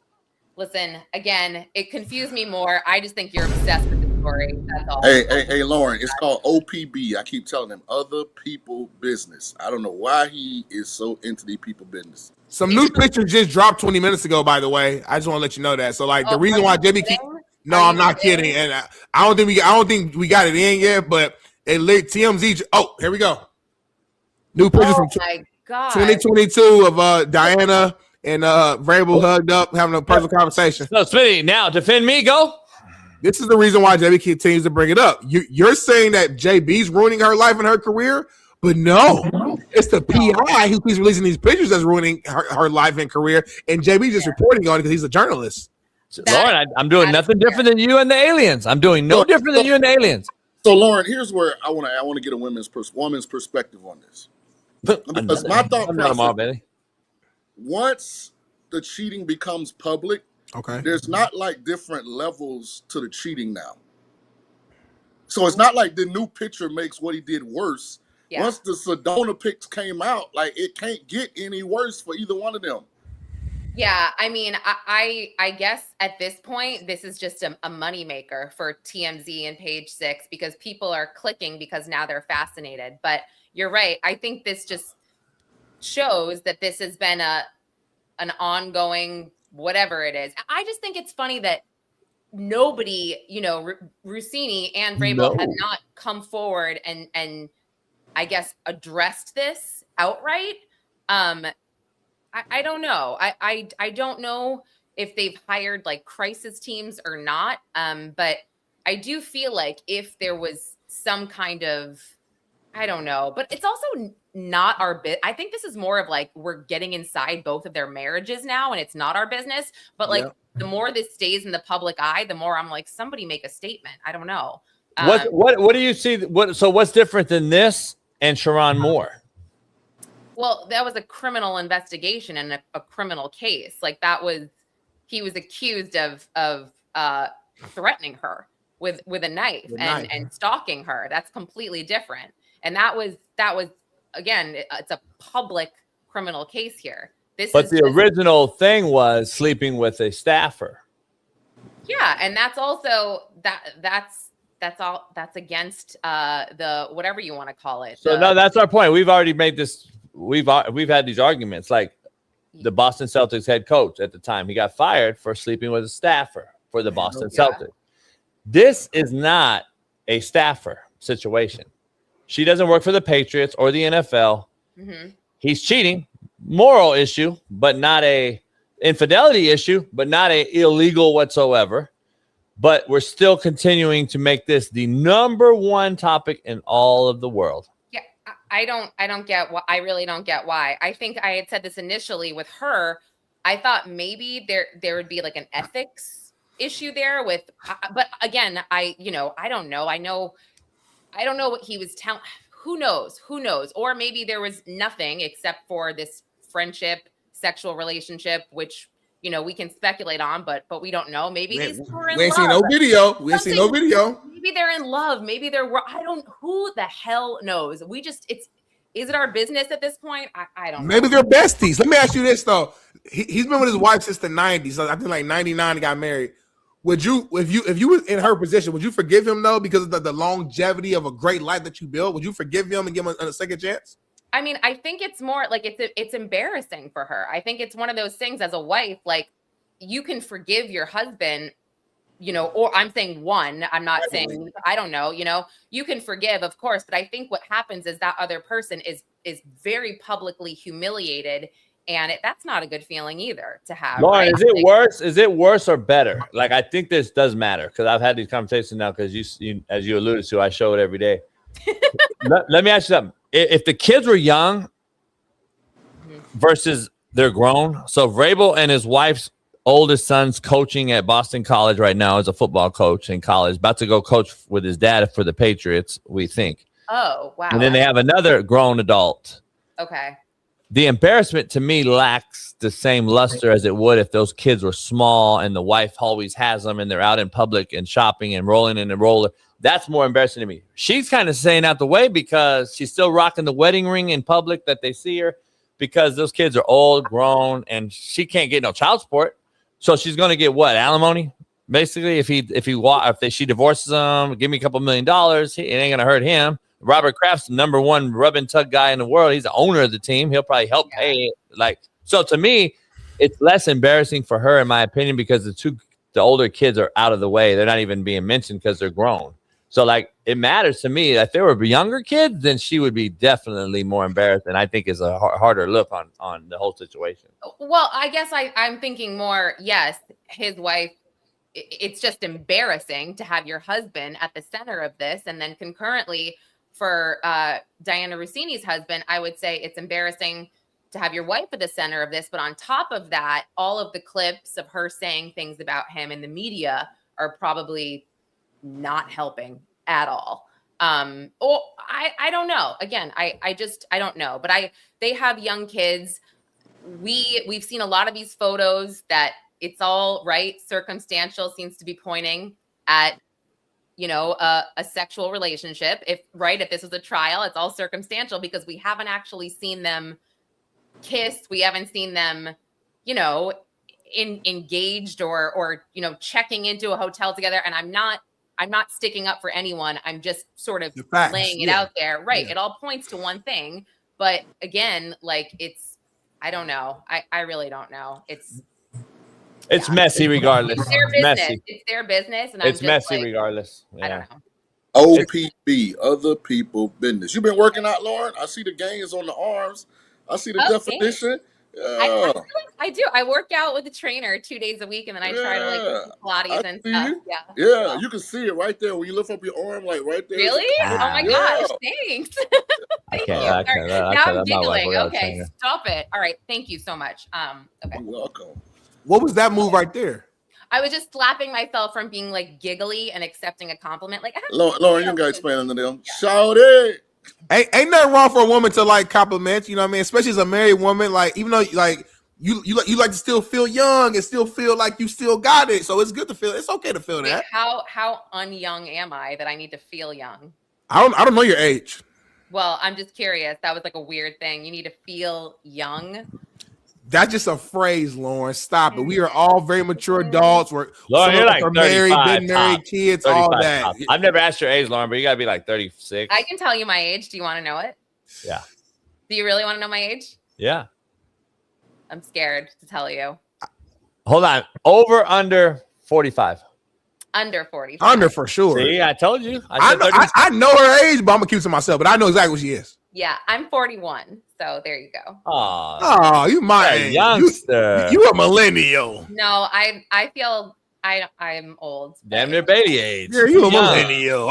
If you were single, I could hook you with Bailey. You young. Yeah. I can't believe I always tell everyone I'm 36 or 37, but whatever. I guess I'll You lie? Why? Yeah, because I don't know. I just feel like lying about my age. It's just. I think you should flip it. I think you should tell people you 50. So now you're like, oh damn, you look good for 50, girl. Damn. I feel like I don't want to do that, but that's okay. You could definitely pull off 36 though. I like to think that I could pull off 36. But because I could still pull off 36. Well, what's that? Huh? What'd you say?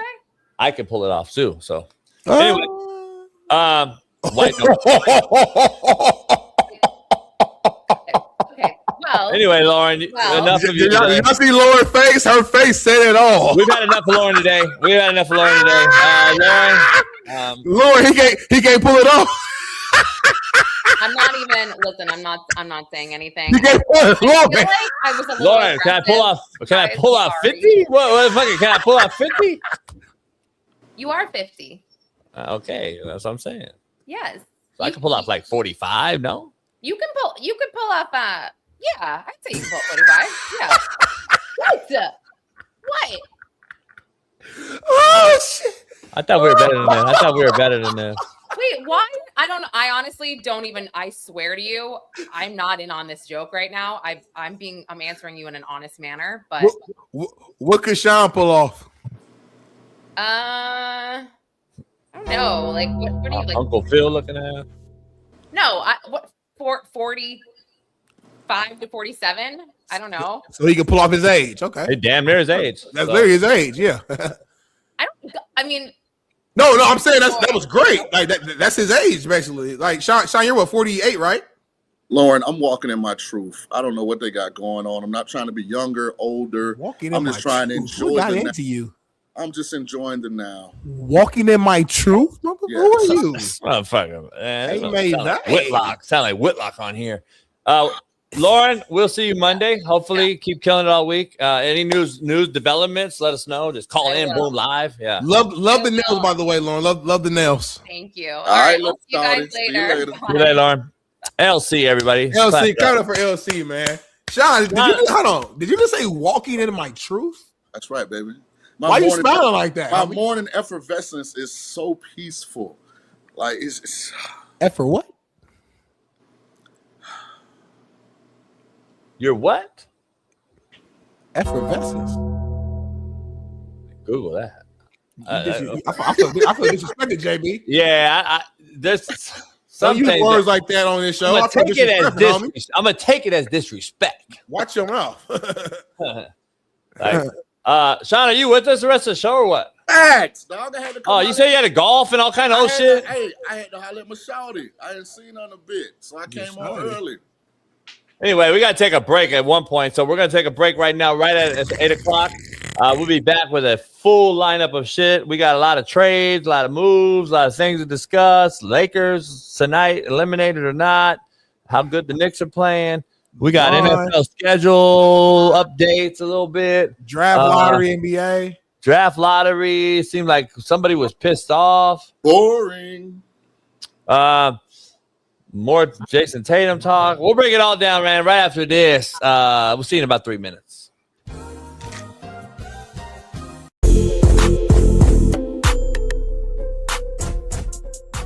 Hey, well, fuck it. I'll go home tonight. I'll drink my yak and smoke my stick, and I'll get it back cracking.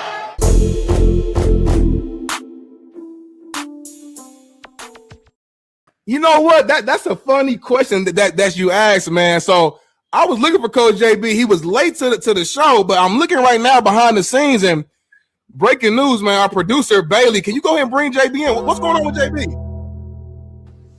What's up? Are we on? I'm making a sandwich, dog. My bad. Bro, that's what I'm saying. Anyone can make a sandwich. They trying to pay me being misogynistic, bro. Hey, y'all like barbecue or you want mayonnaise like white folks? That's racist, homie. Why you put the barbecue out there, homie? Hey, Coach JB, can you make me a sandwich? They think I'm just trying to talk down about women. That's not the case. We all make. I got a sandwich right here, Shiloh. We all make sandwiches. Yeah, let me tell y'all something, bro. When I was younger, my dad used to ask me to make him sandwiches. And we used to put extra peanut butter. My sister did the same thing. Yeah. I used to put extra peanut butter on it on purpose, so you won't ask me no more to make no more sandwiches. He can't like the way you made it. No, I'm just saying, bro, it's all about narrative nowadays, bro. And even me just saying that, it's just like, now he hates women. That don't make no sense. That's not the case. But thankfully, I'm my own platform. I'm my own man. Whatever I see, I can respond to, I can react to, and voice my opinion. But tell me this. Coach JB, tell me this. Do you coach anymore? Hell no. Am I on a team? Hell no. We're in the same lane. Same shit. You want, I can say what I want. Hell yeah. Cheers. So why is it a problem when somebody last name Sanders has something to say, bro? I'm a media outlet. When I went to the Pro Bowl, when I go to Shador's games, I get media credentials. That's my lane right now. Yep. I'll be grateful for a opportunity in the league, but that's not it right now. Reality right now, I don't have another opportunity. So guess what? This is my lane. So whatever I see, whatever I want to respond to, that's just what I want to respond to, just like you guys. But how's it a problem if your last name's Sanders and you do that? Smitty make me a sandwich every day on the show. I don't, you know what I'm saying? So like me, it's like shit. What's the difference? Here's the thing. I saw you respond about making the sandwich, and I was like, first thing I did on the show the next day, after you and I talked, I said, Smitty, you motherfucker defending his brother. That's what he should do. Like Right. what? It had nothing to do with nothing else. And he was being funny, using make me a sandwich, and motherfucker take it out of context and then try to cancel a cat. Like that's immediately what we do. I've been canceled, so I already know how it is. So like, am I fair? Huh? Am I fair? When I seen you saying that about Shador a long time ago, fair. You had the wrong picture. You had the wrong narrative. I told you was like, hey man, thank you. I hope your family's doing good. It's respect. Yeah. Hey, people don't understand, Shiloh. They think like they act like me and your dad don't know each other. They act like we don't talk. These cats are so worried about division that they don't realize that we can have great conversations and disagree and create better conversations. Like this, what grown folks do. These cats think we all hate each other. We disagree every day on the show. Yeah, Smitty's like, man, you'll never get Shiloh on. Number one, because you white. Number two, because you say you talk shit. Like, shut the hell up. Me and Shiloh talk all the time. You dummy. We grew up watching you. So was he was on here talking crazy too? Who, Smitty? Yeah. Nah. I defend the Sanders family 24/7. Smitty love y'all. Smitty's scared to say. Can't say, hey, Shiloh, Smitty can't say nothing against Dion or you or Shador because he can't just say nothing. I show love, homie. I like what the family built. You know what I mean? Exactly. Number one, but beyond that, I just like to see it's beautiful shit. It's great. We don't have a lot of examples out there like that to see just the beautiful family out there. Everybody successful, everybody thriving, everybody showing love. Shit ain't gonna always be perfect, but that's real life. None of us perfect, but it's cool that y'all comfortable just being out there and showing that confidence and showing y'all are. So I've always been supporting. Confidence. It's the confidence that people just don't like. But guess what? I don't have a reason. I don't not have the platform to say what I want to say. Right. Yeah. I can say what I want to say. You know what would be cool? And my dad was telling me this. He was like, you'd be a good, like, if I was doing sports commentary, like analyst. You know what I'm saying? Every former athlete has a platform where they talk about sports. You know, if some topic interests me, like the lady Mary Kay talking crazy, then okay, I'll address it. But what everyone does.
We back, y'all. Hour number 3, man. Hit that like button, subscribe, become a member today. We about 500 subscribers away from that 100,000. I cannot wait to get to that 100K. JB gonna do something crazy when we get to 100K. He don't know what it's gonna be yet, but he's thinking through it. We are gonna get plaques to show off. I'm excited for that. So let's get to that 100K by today. Hey, truth hurts. Fuck you, bitch. How about that? How about that? It's actually funny though. You know what's funny, Smitty? Yeah. Can't please these motherfuckers. Y'all can't get Shiloh on the show. Then you get him on. Now you're gonna milk his interview. Like, which one is it? Which one do you want? No fucking bitch-made motherfucker. You say y'all gonna milk that little Sanders interview, huh? Damn, homie, you can't win with these motherfuckers. You can't win for losing with these bitch ass. I love he said little. You know, brothers, we always put like little in front of it to try to belittle what it is. That little Sanders interview, homie. You get shot on your shit then, homie. Yeah. Let me show me your show, bitch ass. April Joy said, "Look," she said, "I think the interview was awesome."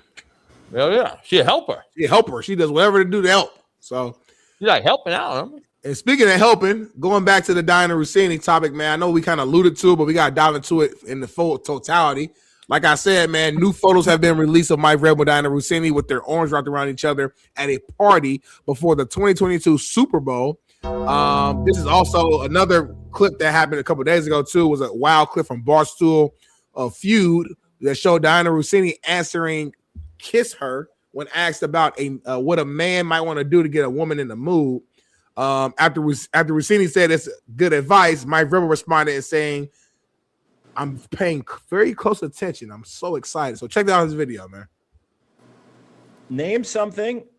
Tell me something a man might do to get a woman in the mood.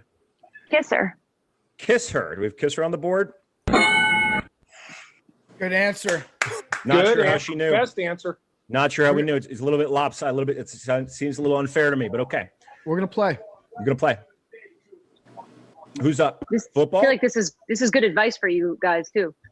I think I'm up I'm first. paying very close attention. All right, PFT. I'm so excited. Hey, Shaun, let me ask you. This scene right here, it looks like Urban Meyer walked by and grabbed old girl's pussy too at the same club, don't it? It might be his bar in Columbus. That shit look like very. I got a fundamental issue with Smitty's journalism. Not that I'm attacking Smitty, but I think the devil's always in the details, right? Damn, there are though. Smitty said new photos came out, which in and of itself, there is a component of truth there, but they're old pictures. So that's what I'm talking about when I say, like, it's not like the cheating enlarges. It's obvious now. This was more than just some little one-off. This was something that had been going on for a while. Obviously, it looks like there were emotions involved. And this is just the husband looks like systematically trying to keep it going until he ultimately gets what he wants, which I don't think he ever will, which is something bad to happen to Vrabel. He's already gotten it to happen to Rousini. She's resigned, let go, fired, whatever you want to call it, from the Athletic. He's just trying to keep this going, I think, to make it happen to Vrabel. But these aren't new pictures. These are old pictures. Yeah, but I got to defend my cause. I got to defend my cause, though. But they're new to us. Right, but that's why I made a point to say I'm not attacking Smitty. But you did that, though. Across the platform, people act like, oh, shit, they got caught again since they got caught in Sedona. My entire, I lost all credibility now because of this right here. So thank you for that. I appreciate that. Life, I had to fight. Yeah, I lost all my credibility, man. I lost my mojo now. My confidence is low. Now I'm afraid to read the rundown because I don't know if I'm going to say the thing the right way. But, JB, give us your thoughts real quick on this. Chirp, chirp. It's not now Smitty in his feelings. Now it's like, see how y'all both working hand in hand? Yeah, I don't know. Like, we're beating this to a dead horse, but everybody is. So I don't give a fuck. I'm not. Newsflash.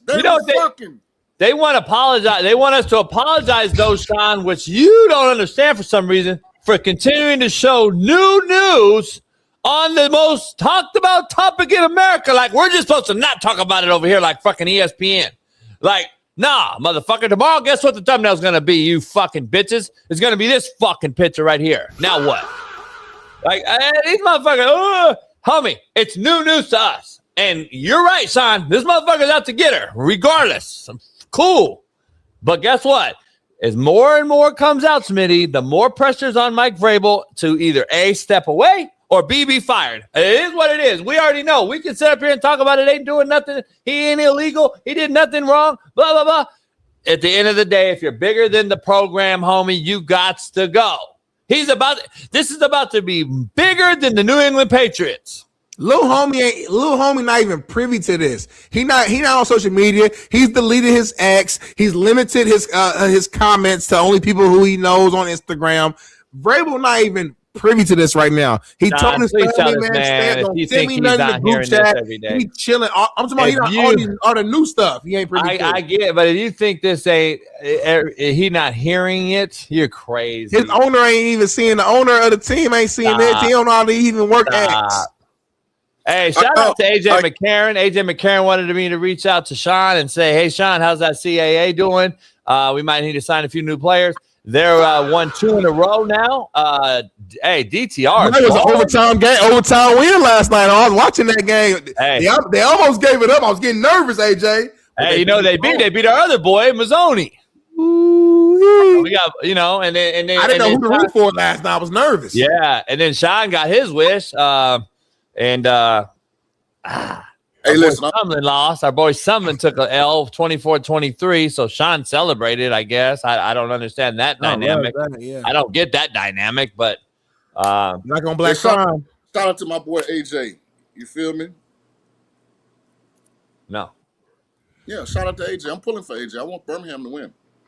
Oh, no doubt. But there's only one entity in the UFL I want to lose every game. I get it. I've been crystal clear on that before the season started. They lost last night. I haven't wavered. They lost 24-23. Someone lost a heartbreaker. You don't feel for them at all, losing by 1 point at the end of the game like that? I do feel for them. I wish they'd have lost by double digits. Missouri star running back Ahmad Hardy, a first-team All-SEC selection last season, was shot at a concert in Mississippi early Sunday morning. Hell of a segue. He was in stable condition following surgery, the school announced on Monday. Ahmad is deeply loved by his teammates, coaches, friends, and family and fans. The school statement said, we will continue to stand beside him and his family through this difficult time, offering our love, prayer, strength, and support. Hardy is alert Monday, which is today, moving around. A source told ESPN's Pete Thamel, or Thamel, whatever. And there's optimism that he will play football again. Man, how quickly can he return? And the impact, however, has yet to be determined. Thank God this young brother, man, is survived and is okay. This is my first time actually hearing this, so I don't have any ground information as far as what led to it. But I mean, getting shot at the concert to me sounds like he just at the wrong place at the wrong time, and maybe a straight bullet hit him is kind of my guess, my imagination. But just glad that the young kid is okay, man. That's really it. Can't go to a concert no more, Shaun. Can't even go to a fucking concert in America. We can't go do nothing. It's fucking ridiculous. What concert was it? I don't know. Yeah, that's micro. There's a macro point here, JB. And first of all, hope he's okay and he can return to, because he had a breakout year last year for Missouri. What the fuck are you doing in Mississippi? Like, there's no reason to be inside. He's from there. Maybe he's from there. He's probably from there. I got family there. With NIL, bring them to you. You got money now. There's no reason to be inside the state lines of Mississippi. That's his house. That's his home. Like I said. I was going to ask you about that. Are you macroing this like I'm thinking you are? First of all, let me address something real quick before we move on to this. This guy, man, y'all said you was going to be traveling to UFL games, JBU, Cap or Jack. Did you fund it? Are you funding it, you fucking bitch? You want me to pocket it all too, right? And then you're not paying. You're not even a member, you fucking bitch. Shut the fuck up. Anyway, number one. Number two, let me go back to this macro take to Shaun King. Shaun, do you believe you're a bigger target now with NIL and people knowing, hey, guess what? I know who you are. You got to be a little bit more on edge. You got to walk a little. You got to move smarter, homie. It's unfortunate, and I'm with Smitty. Like, you can't go nowhere. Get fucking I'm with that too. We're in fucking America, and we got a fucking issue every day somewhere. Something new's happening. And do you think, though, you got to move smarter, though, just because you got to start macroing this and say, I got to stay a step ahead of the game. I got to plan tomorrow today. I don't know, dog. If I'm advising these kids, I'm going to be like, hey, dog, stay out the way right now. Why you chasing this, getting this bag of money? You're going to the NFL next. Like, at some point, we got to be smarter than the motherfuckers trying to get at us. Facts. All you got to do is go on YouTube and put State of Mississippi in 2025 or 2026. Remember when Tulane went to Ole Miss for the college football playoff? I would said I wasn't going because I stay up to date with the current times. Out of the 50 states in the country, goddamn, Mississippi's at the bottom. But he's 20 years old. He's from there. I hear what you're saying. Like, Shaun, I get what you're saying. Like, you got money. But I'm saying, Just because you're 20 years old. This is your home. Like, this is where you've been at your entire life. You went to school for a couple years. You're not about to just avoid going home. Like, that's even it's more. like me going back home to visit my family. My family's still on the far east side of that. I could fly home one day and something could happen to me. I knock on wood, but it could happen to me. But at the end of the day, like that's my home. Like it's like you was in Tampa the other day. Something could have happened to you potentially, but that's your home. That's your foundation. That's where his people is at. So like I'm let's not blame him for getting shot. That's basically what I'm saying. First of all, don't ever compare Florida to Mississippi. Where you're from matters. Florida's horrible. Like let's not get it twisted. Every time something weird is going on, JB, back me on this. Every time we hear something crazy in the news, a fucking a dude stand on top of a car fighting the gator off, like it's Florida. It's always some weird shit. Florida, every time. That's a human gator problem. Like you can go back to Florida, we show love. You don't see this is what happened because Mississippi is not in the algorithm. People don't understand how dilapidated and downtrodden that state has become. Dog, put in your YouTube. State of Mississippi in 2025. Now they can't get Dollar General to come into the state and franchise. Like it's bad down there, dog. I'm saying you got no reason to be down there. Bring your family to Missouri. I know you're from there, dog. I know that's the crib, but sometimes just going home is detrimental to you. There's a lot of shit going on right now. I'm looking at on me. I can tell when you're not focused, JB. It pisses me off. Like I can tell you. It's DELAPI. You know what's crazy? A hotel owner in Tennessee called 911 to report someone locked in a bathroom, homie. Where's your brain at, bro? Have you heard about this story, though? No, say it again. Check it out, baby. Put it in. So listen to what happened. This is what's happening now, right now. This is what's happening now, Shaun. Stay with me. Mm-hmm. A hotel owner in Gatlinburg, Tennessee called 911 saying there's someone locked in the bathroom, Smitty. And I want to show you who it was. That's all I'm saying. JB just be online. Hey, me and Shaun somebody be in the middle of like a real serious debate, like on the rundown. Somebody send it to me. Homie, JB just be on Twitter just bullshit. Yeah, it's crazy, homie.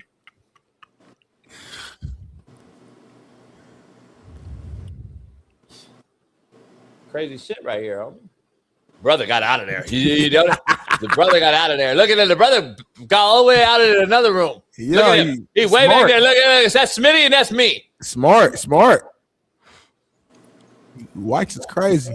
He must be an animal or something. You can tell he got them sticks in his hand and they moving so slow. How do they know though? And he ain't got his hand on like a gun, so it's not a human issue, it's an animal issue. Hold on. Buddy, back it up before you open the door. What ain't even in the screen?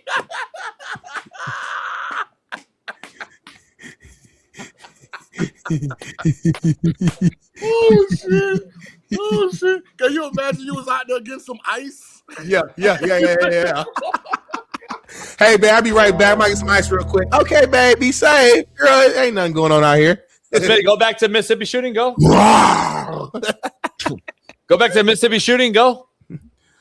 Fuck that shooting. That bear is crazy, homie. That's the same, man. No, the brother say, fuck this. Shaun, he was off the screen, homie. As soon as he heard the door, you know what? We don't hear a sound. He must have heard Look at him. He gonna leave his mans like that? Why he leave his mans? Oh, boy got out of there. The white dude, too. Yeah, too. He say, I ain't go over this nowhere, no time at the academy. with that tight police outfit on, having to sprint out. That's crazy, homie. How did the bear get in there with the door closed? It opens the door. You ain't never seen bears open doors, homie? No, I'm not trying to be funny. Go when you get bored today. Go to YouTube. But bears are clever, homie. They open doors. They open your fridge. In my line, JB, open your fridge and eat the food out the fridge, homie. What's your algorithm saying, homie?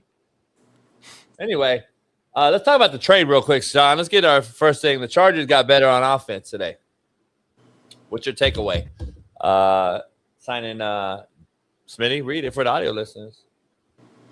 You can't read? The Chargers have agreed to term with former Browns tight end David Njoku on a 1-year deal worth up to $8 million per Michael Rappaport. And Njoku the first 9 years of his career in Cleveland.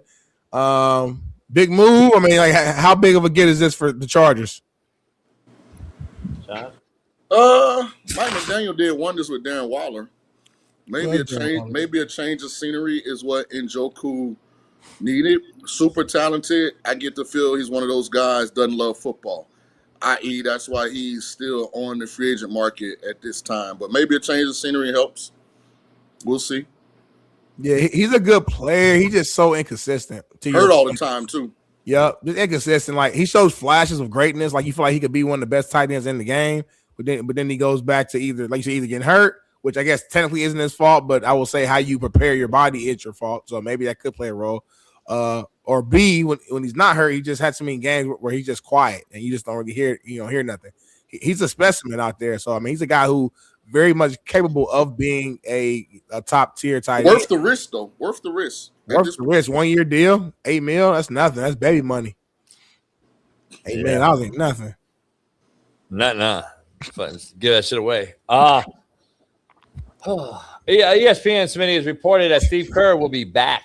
JB sleepy. Yeah. The Golden State Warriors. I know you pissed. I know you're pissed. I know you was praying on his downfall. I'm not pissed at all. I don't really give a fuck. To me, that tells me, Shaun, right out the gate, macro this right now, Draymond Green gone. Well, I know where he's not going or he's not wanted. And that's in Los Angeles. They was booing the hell out of him, missing women. They were booing the shit. Golly. Every time he mentioned his name, they was booing his ass. Wait, who was?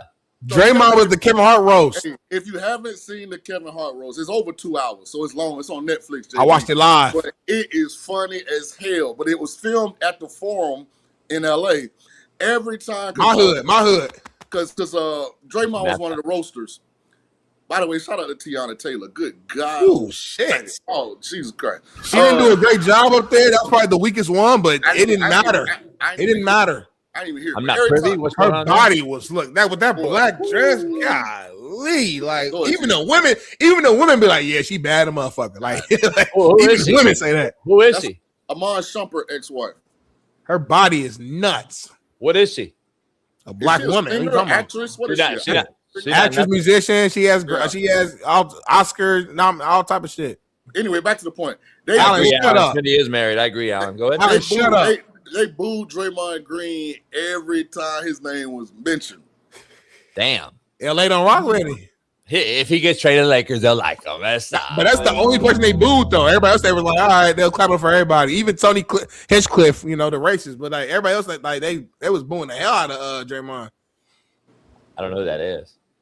It's pretty dope, though. I ain't gonna tell you who all showed up because I want you to watch it and be surprised. Hey, Shorty, why did Shorty go in on them like that? You know what I'm talking about? Yeah. I ain't gonna give it away. Man, you gave it away last week, homie, about how the fucking comedy show. You might as well give this away now. See, unlike you, I learned from my mistakes. So now for those that want to experience it naturally, I won't give it away. See, that's called growth, Smitty. I want to give it away right now. JB, I don't know anybody that you've mentioned so far. I have no idea who any of these people are. So you know who the fuck Draymond Green is. Get out of here. No, I know Draymond. Of course, I know Draymond. I'm talking about this other guys you mentioned. Well, look up Tiana Taylor and you'll become a fan. That's not JB Speed. Shit. That's every heterosexual man's speed. I'm just telling you, JB like his girl a little bigger on the bone. Oh, she's little? No, she's athletic, fit with a fat ass. Yeah, she's skinny, but in shape. No, but with a big ass though. Like she's I like that, but I do like. But you don't like that though. Yeah, you know what I like. Yeah, I know what you like. JB like a little bit more softer body, a little chubby. I need a little thicker, but super fat ass, super thick. Like JB like it to where he can like he just feel a lot of just pressure on him. I like that twist. I wasn't real familiar with that Tony Cat JB, but they was on his head. He must be like, what's his last name? Hinchcliffe or something like that. Bailey before the show said the only reason why he watched the whole roast was for him. So I was like, okay. I said that don't surprise me based upon what the conversation was about. Bailey, We was laughing offline a little bit, huh? I didn't know who the dude was. You know, I ain't into politics like that. But. I don't know who he is either. Well, I've just seen this show on Netflix a couple times, which is solid. He did a good job, though, I would say. It was 3 people that took some darts. Him, Chelsea Handler, but they were killing Chelsea Handler. But god damn. And then what's the black? Cheryl Underwood. Hey, but she killed it though. She killed it when she got came with the level. She said, "You motherfuckers!" Hey, she killed it up there. I ain't gonna lie. Baby, at this point, none of us could ever do a roast. Oh nah. Cause it'd be some shit said that you can't. We can't never be friends no more moving forward. JB too emotional, I think. So JB couldn't handle us like really roasting them for real. Shit. I love that shit. That's let's do it then. Let's set it up then. That's barbershop banner to me. Nah, I'm gonna go. No, really no, they going in on real shit. Any of the names you mentioned, though, I have no idea who they are. But no, they're bringing up like real, like personal, like yeah. Here's the thing. That. Crazy. So you're sensitive, not me. Here's the thing. I'm chilling. But all I'm getting though is DMs. How shitty Shane Gilly is, or whatever, the guy that the nobody. Shane Gillis. Who is it? Shane Gillis. Shane Gillis, the one that went at me and we got beef. Yeah. Who we both played under the great Coach P. Limbo, by the way. Yeah. All I'm hearing and getting DMs about is like, Coach JB was right. That motherfucker's garbage host. That's all I'm getting. That's all I'm saying. That's all I'm saying. I haven't seen it. I'm just telling you what's going on. JB, I'm not gonna defend him, but he was the host. Oh yeah. So he had the most airtime. So like he couldn't like put his best material into like his one little spot, but they was on his ass too. Now he was getting lit up.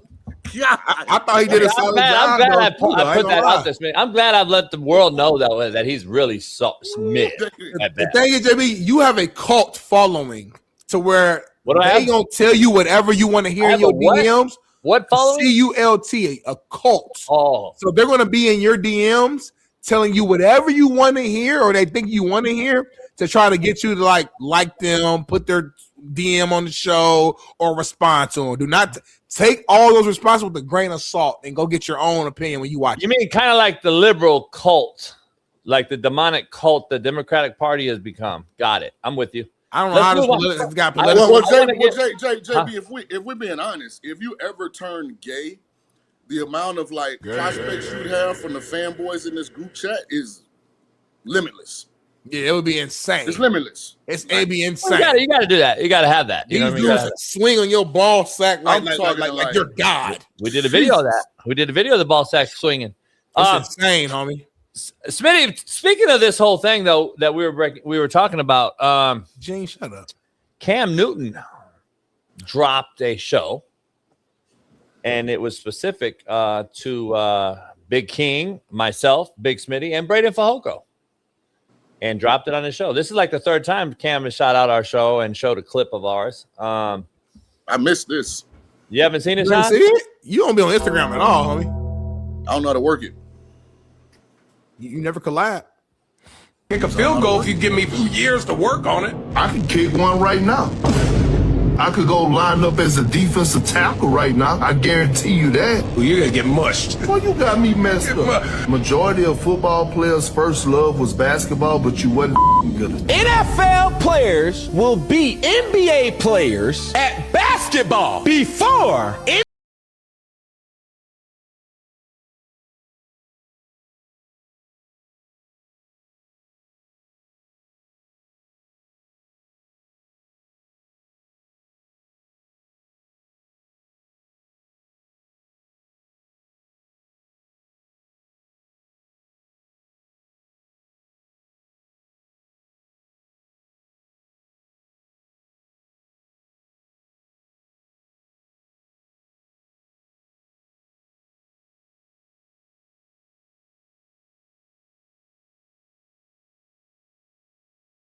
not just the crowd. Well, when you look in the arena, 30,000 or 40,000, that's loud. But what about you playing in front of hundreds of thousands? What's your take on Cam's take to Braden in our discussion we had about NBA and NFL players that's back up and resurfaced since Kendrick Perkins said he could fucking play D tackle and then fucking Slapstick said he could kick a football right now and make a field goal. This shit is ridiculous. Where are you at with this whole take? First of all, fuck Cam. Second of all, fuck Cam. Third of all, fuck Cam. A great take going on, and you got to throw my alma mater in there like and throw us under the bus. What the fuck we do? He just giving you two great examples of teams not. Chirp now. Peep, pipe down for a second. The hell we do? We football. How you gonna back football and then throw football under the bus? Like all the contextual things he could have said to make his point, he gotta throw my alma mater under the bus. It's the most recent Cinderella story. Like I said, 1, fuck Cam. 2, fuck Cam again. God damn it. Shout out to everybody out there repping TU, baby. Okay, get to your real take now. You got that out the way. Do you agree with him on everything Here's else? what I always tell my NBA friends. There are way more NFL players that were all district, all state high school basketball players than there are NBA players that even played football or could play football. So that ends the argument to me because a whole lot of NFL guys could have gone to a smaller basketball school for college. They were really good high school players. They just chose football because ultimately that was their pathway to the pros. How many current NBA players do you think could have played high school football on a varsity level and been good at it? We talking under 10%. First of all, half the league is European. Baby, I sent you something on Instagram. Can you get it in? The other half of the league, soft, with a fucking T. There's a video going around of some football players playing around after a game. You know, we do team building shit, Smitty, after practice. Yeah. And shit. And there's a video going around, and I sent it to Braden and Cam, and I sent it to you and a few other people. And they're like, exactly, JB, exactly. And I'm like, see, the video we're about to show you, I have yet to see the same video flipped, meaning a basketball player dropping back, fucking throwing a dime piece, and another motherfucking basketball player running a route and catching the rock, and then stiff arming a linebacker, and then fucking jump cutting and getting hash number sideline down the fucking field. I've yet to see the equal. Like I haven't seen that from a basketball player simulating a football move. We see football players, Shaun, do basketball things all the fucking time. We've seen a lot of Tony Gonzalez and all these players we want to mention, Gates and everybody else. By the way, Gates got an Alabama offer out of high school to play football. So all these people that keep coming up talking about NFL players can't play in the NBA, you're out of your fucking minds. You're just out of your minds. And when you see the video, you're going to be like, oh, shit, that's a football kid. This football after practice. This is after practice, by the way, in lower bottoms, by the way. He's in lower pads, by the way, homie. Miss me with all the bullshit that we can't play basketball. You're out of your goddamn mind. Travis Hunter, who won the Heisman in college football, would have started for the University of Colorado basketball team. He can flat foot hoop. I mean, there are multiple Travis Hunters in the National Football League. I don't know. Perk, boy, good God damn. He would get destroyed at D tackle. Destroyed. Perk, what, 6'10"? All you got to do is put up a first ballot Hall of Famer, Draymond Green's small stint on the Michigan State football team. They got video of it. Yeah, and he's a first ballot NBA player, Hall of Famer. Yeah, it's bad. Mac said, "Who would they play? Who are they playing against?" Because the battle players, they always come back and say, like, our sport is more skilled. Like you can't just go out there and just like then you gotta knock that shot down. You gotta be able to dribble. I get all that, but like Braden was saying though, Braden said he's like, I'm not saying football players can go out there and beat Steph. I'm saying there's a ton of football guys who can go out there and be your 3-and-D guys. You know, specialists, play defense, hustle, foul, get rebounds, knock down some open threes. There's a ton of guys who can just do that. And I agree with Braden on that point. Where you flip it, I don't know a ton of NBA guys who can go to the NFL and just be anything. Because each position is like there's no position where you can go out there and just bullshit and just hustle. Nah, motherfucker. You go out there and play D-line, you will get exposed. You go out there and play corner, you'll get exposed. You go out there and play receiver, you'll get exposed. Quarterback, we understand that already. There's no position. The only position, if we're like trying to like really just reach, is like kicker, I guess. If you're a good punter, maybe. Okay, maybe punter. Dog, you know how maybe hard like it a is- long snapper, maybe. You know how hard it is to kick a field goal? Well, I said punter, maybe. Punter, Yeah, good maybe. punter. I would be willing to say this, JB. There is less than 0.1% of the current NBA that could punt a football more than 40 yards right now if they went out on the field. I agree. And I don't think people are realizing what the biggest part of this whole thing is that no one's mentioning. The mental, Smitty, is a fucking completely different animal, homie. Why are we not bringing up the fact Kendrick Perkins sob? Come on, homie. Y'all motherfuckers act like I'll play D-line right now. The first double team you take and stand your ass straight the fuck up and then cut your ass down, your ass is quitting football real fucking quick, by the way. I know Perk hands gonna be wide as hell on the attack. He gonna power straight up, and that first step gonna be so elongated, they gonna be in his chest before the foot hit the ground. Hey, I don't know what he on. I'm a punter. If you think they could go back and punt the football, and then that motherfucking rush is coming at one of these pussies, and motherfucker, hey, come on, homie, you know how much nuts and guts it takes back there to fucking still punt it when the motherfucking rush is going past you in the pocket? Like, come on, homie. There's no y'all giving Perk too much credit, though. I don't think Perk make it out the locker room. That's what I'm saying. Once he get the shoulder pads that fit and the helmet and it go to buckle up, he gonna be He gonna be sweating like a motherfucker just off that though. Just off that. Yeah, this uncomfortable.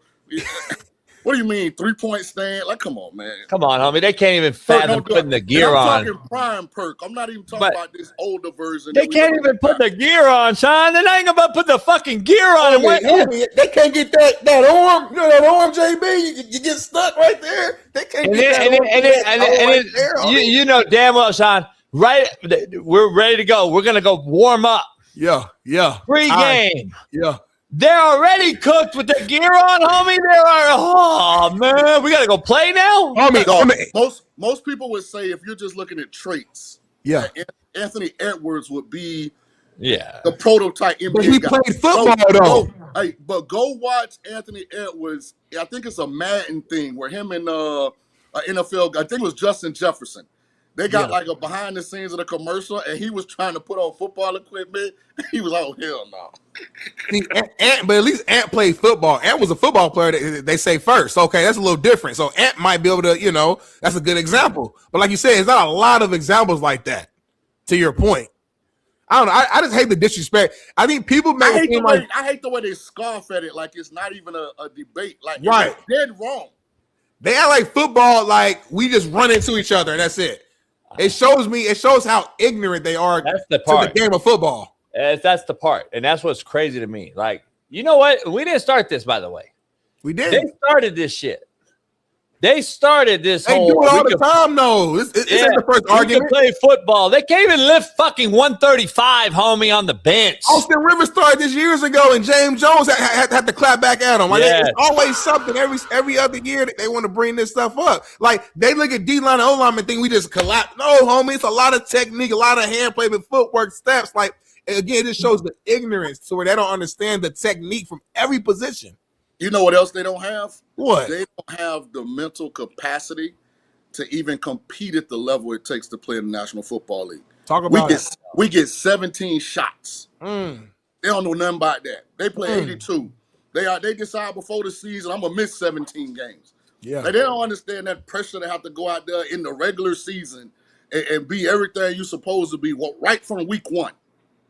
They ain't under that kind of pressure. And they don't understand what it's like to go out there, get your ass drove back 7 yards, pancaked on your back, and you got to get right back up and go to the next play. They get a pinky dislocated. They out for the series. We take that bad boy up, go back out there, man. Get out of here, NBA guys. Cut that out, man. Cut that out. Smitty, we showed, And it's still fuck Cam Newton, too, by the way.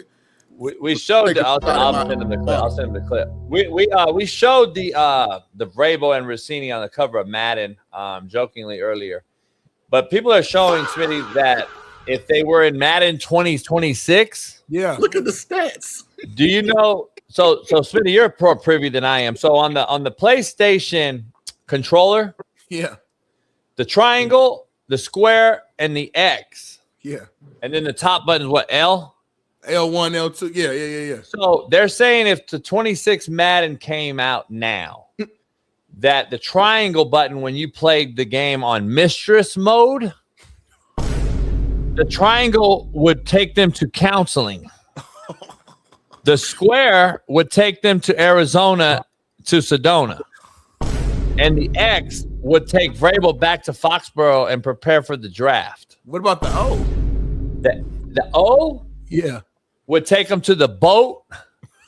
And then the L1, would act as if nothing ever happened. What do you think would be used the most?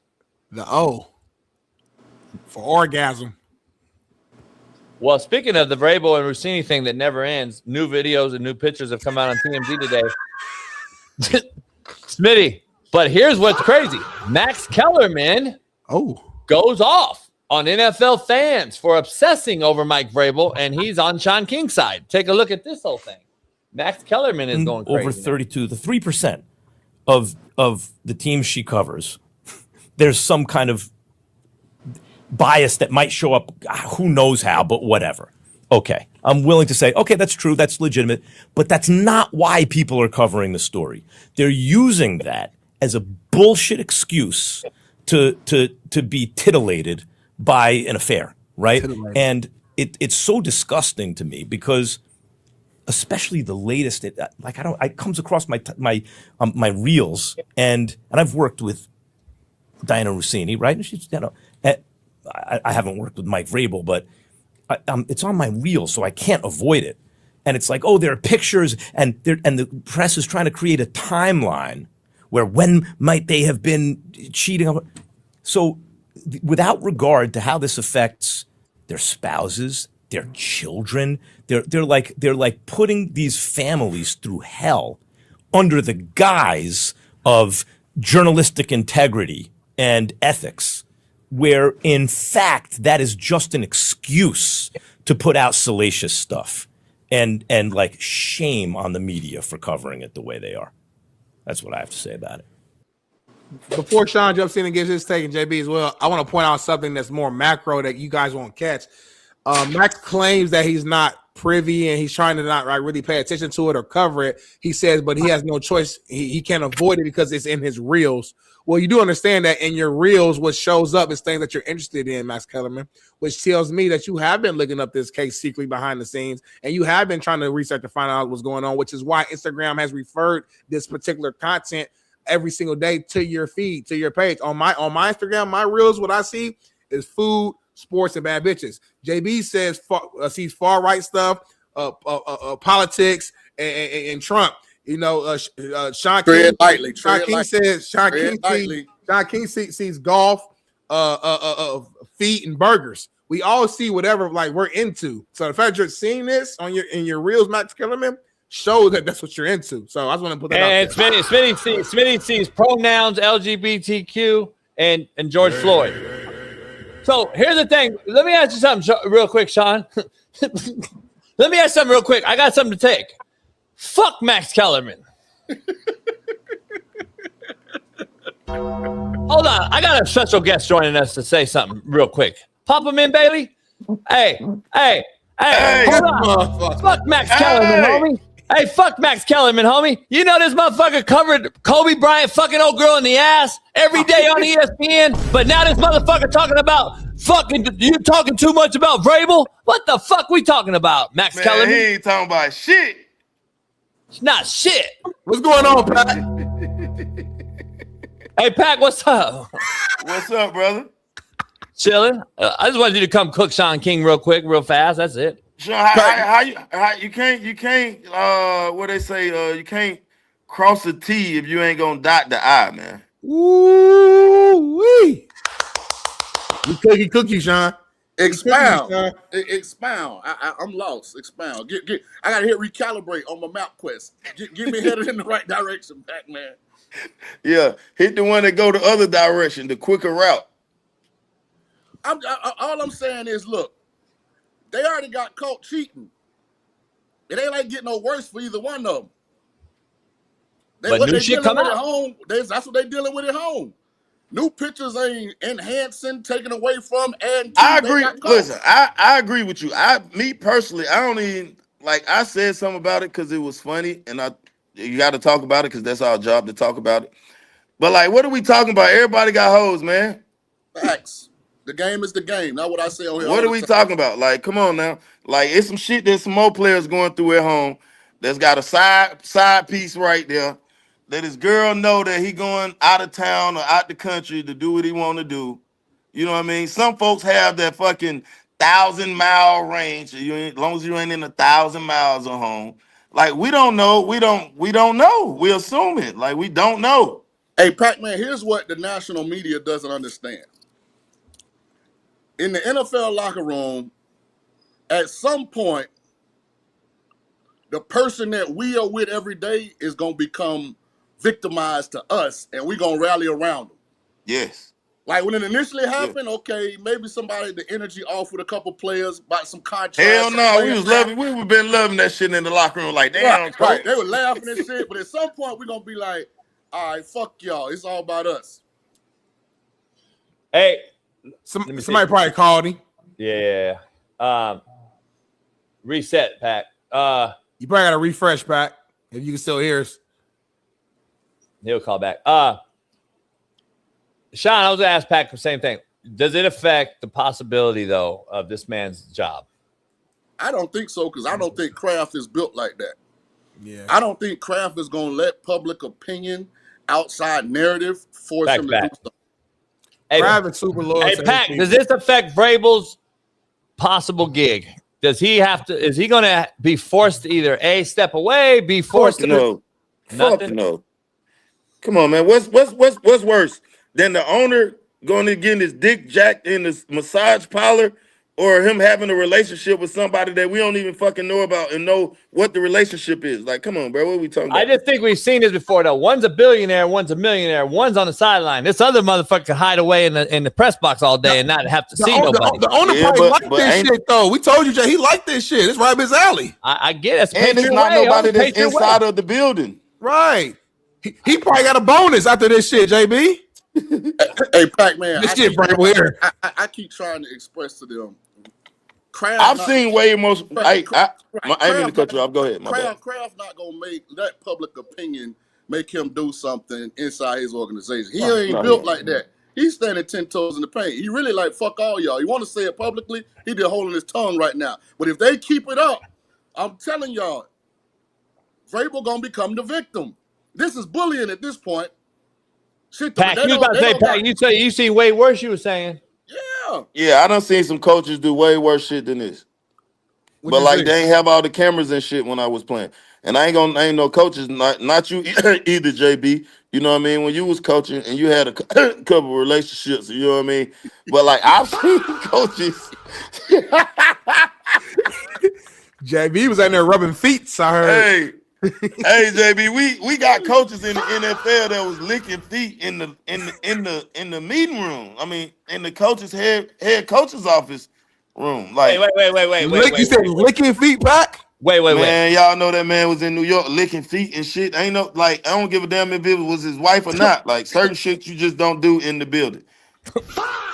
For real, John. For real. You gotta draw a line. Imagine me walking into my coach office and this motherfucker guy. Man, come on, man. Can you imagine walking through a coach office and he licking on some toes, man? He like, hey, Pat, whoa, what's going on? Hey, what you doing? Well, coach, I was coming to ask you about 7-on-7 drill today. You know, my hamstring a little sore. But I'll come back. But I'll be back. All right, let me ask you this. You look at that as weird. When you get to the field and he's like, all right, Pat, get out your fucking back pedal, hip turn and run. Are you listening to him the same, though? See, that's my point. That's what I don't know about with this scenario. See what I'm saying? Yeah, you are. You are. Yeah, You are. well, I am because I'm saying like you're professional and paid and etc. Right, and I'm trying to get better. And shit, I might have been licking some feet the night before that, depending on how I felt. You just didn't get caught. You didn't get caught. Yeah. I just didn't get caught. We all doing the same shit, JB. Keep it real. Hey, Pat, let's simplify it for a second. To get grace, you got to give grace. Yes. Every professional athlete know I'm going to need some grace at some point. And there's two things in the NFL locker room that's off limits, family and finances. This is a family issue for Vrabel at the end of the day. It ain't a moral, it's a family issue. But Shaun, you say you like feet. You put hot sauce and shit on them, no? First of all, I don't discuss feet with men, dog. I'm a goddamn heterosexual male raised in the South, man. Wait up, Smitty. Wait up, Smitty. Wait up, Smitty. This motherfucker showed his feet to a female on this show. We had a woman on the 4-box at the time who I was showing. And you showed your feet to her. Married woman, too. First of all, that's some old Uncle Phil looking at ass. The game is the game. Mark Henry looking at ass, motherfucker. Stop hating on Suge Knight looking at ass. Hey, Devon Douglas face ass. Let me ask you something, That's JB. that You West like Coast feet? shit, Pac-Man. Pac-Man, I don't really fuck with feet. I don't really fuck with feet. I'm not really a feet guy like that. There's OnlyFans bitches killing it on OnlyFans right now. I'm surprised. I got a problem with the men paying them bitches. Half of them in your group chat right now. Well, What fuck, is he talking about? They're weirdo motherfuckers. They're some weirdo motherfuckers. Why you like got a feet, problem Pat? with them getting paid, JB? You like feet, Pat? Nah, I ain't never been a feet. I ain't licking no goddamn feet. Feet made for the fucking ground. But why you got a problem with them getting paid, JB? I don't. I just think the men paying. I was just gonna say your tricking ass. I know you tricking. I ain't going for that. You can tell somebody you ain't buying no food, JB. You ain't taking them dinner. You ain't cooking no steaks. Man, JB spent thousands pack on food, but every fucking week to cook with some I be females. watching it. That motherfucking boat need gas, don't it? That boat need gas, don't it? Taco Bell. Oh yeah, gas fire. It probably like goddamn $11 out there where you at. Hey, Pat, I make a bitch a steak, but she gotta lick ass, balls, and all that though. I'll give her that. All right, but you still paying. I bought the steak. I pay for the steak. I'm saying that's a part of paying. It's still tricky. It Take is. it out on the boat. You still tricky. Yeah, it is. Wow, I gotta get your take on this. I gotta get your take. Cam Newton came out, showed our clip yesterday or Friday about this NBA shit. We got Brady Fajoko, just got out the league, talking about this NFL NBA thing. Kendrick Perkins talking about I can play D tackle right fucking now. Oh boy, talking about I can kick a field goal. Where you at with this whole shit, man? Man, it's probably 3 basketball motherfucking players that can play football. Like, are we really, bro? Half of the basketball players can't even fucking do a ladder drill, bro. Like, what are we talking about, bro? Half of these motherfuckers ain't never been down in the 3-point stand or got smacked coming back cross when nobody's seeing them. Like, come on, man. You ever seen a basketball player that lift on bench, Pat? Yeah, like motherfucker, man. This should be killing me. Man, it's a handful of them. Like, if we go through the whole basketball, even the motherfuckers that's playing in G League, man, it might be 10 of them. I would say 10 of them. Yeah. That might be on a 56 roster. Maybe. I don't even know. We probably got at least 100 of them that could be on any NBA roster. Facts. Yeah. That basketball shit different. It ain't the same hunger. It ain't the same physicalness. And we know it, man. Like, I ain't saying this against the NBA players, but most of you niggas are soft. Facts. All of y'all, pretty much. To a certain extent. All of them are, yeah. Like, man, come on, man. Y'all ain't down in the trenches. Come on. Y'all don't want to go outside and get hot. He said, man, y'all I want to be in the gym. Like, I think that's crazy what they really think is. We just shoot out 50 NBA players that could come even play a week of football in the NFL. They wouldn't even fucking last. They wouldn't even last through practice. These motherfucking NBA players don't even play. Then you just see the fucking Embiid for the Lakers. Who just got the first round pick? They just said it. Wizards. The Wizards. The Wizards. These motherfuckers set their whole team. We ain't never seen no shit like that in football. Sit where? Sit your ass in this game. Ain't no way we trying to tank our season, bro. That shit don't make no sense, though. I'm tired No, of the debate. the level, Go ahead, Tom. JB, the level of discomfort an NFL player is comfortable operating with is so fucking much of an unknown to NBA player. They got no idea. No idea. You hurt every game. No idea. Hey, Pat, the problem I got is the NBA motherfuckers, the one that always brings the shit up. I don't know why they keep doing that. Perk need to shut the fuck up, man. Perk, my boy, man. Perk can't goddamn run up and down the street more than 2 miles per hour right now. Austin Rivers bring it up every year. Perk Austin can probably Rivers wipe his ass right now, big as he is. Like, come on, Perk. You sitting up there, I can kick a field goal. No, fuck you can't, Perk. That was Shannon Fry who said that piece out there. Motherfucker can't kick a 10-yard motherfucking field goal, man. Come on. They act like that shit's so easy. They act like that shit's so fucking easy. And Austin Rivers keep bringing it up every other year about football players and playing in the NBA. Man, we saw Draymond Green try to play at Michigan State. That motherfucker got trash. Get me out of this motherfucker right now. He ain't want none of that shit. Come on, man. He's supposed to be the alpha when it comes to basketball. Man, that shit will not last in football. All that, man, Trayvon, we will get your ass down here and put Vontez Burfict over here and smash your ass every time you come off the fucking ball and be paying the fines as a group of defensive players and have your ass playing at least 1 quarter of football and you will be done. Hey, Pac, we got to ask you something for regarding the corner. Thanks for hopping on real quick. The Colts are they're releasing Kenny Moore. Smitty's pissed off. 9 seasons, obviously. Considered one of the best slot corners in football. Started 111 games during his time for the Colts. Where you at with that? Is he still got life in those legs? Can he help somebody right now? Yeah, I think he got a lot of life in his leg. He can help the Bengals. Shit, we need a fucking slot corner. We'll take him right now. We'll show take him. And that you know what? With what's the name being the coordinator over there? I didn't understand that with Lou Anarumo because he liked those type of guys. And like, you know, he had BJ Hilton here. Like he fit that mold of Lou Anarumo type of guys. Only thing I can think of is it's got to be something with the money or something else. It always is the money. Think about Honey Badger in Kansas City. They thought he was washed. He went to New Orleans, had 3-4 more good years left in him. You know, it always be about the money. They got a cheaper option that they think can do the job.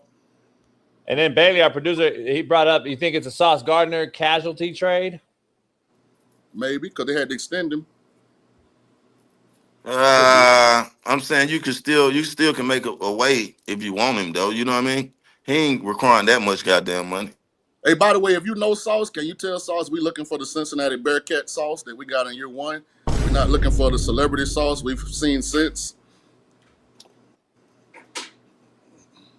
Just send him a text. You ain't got to call him, see if he responds. I send him a text. I send him a text. If he leave you on red, you know what it is. Hey, before he got paid, he was balling though. He was playing pretty decent. I ain't gonna say balling.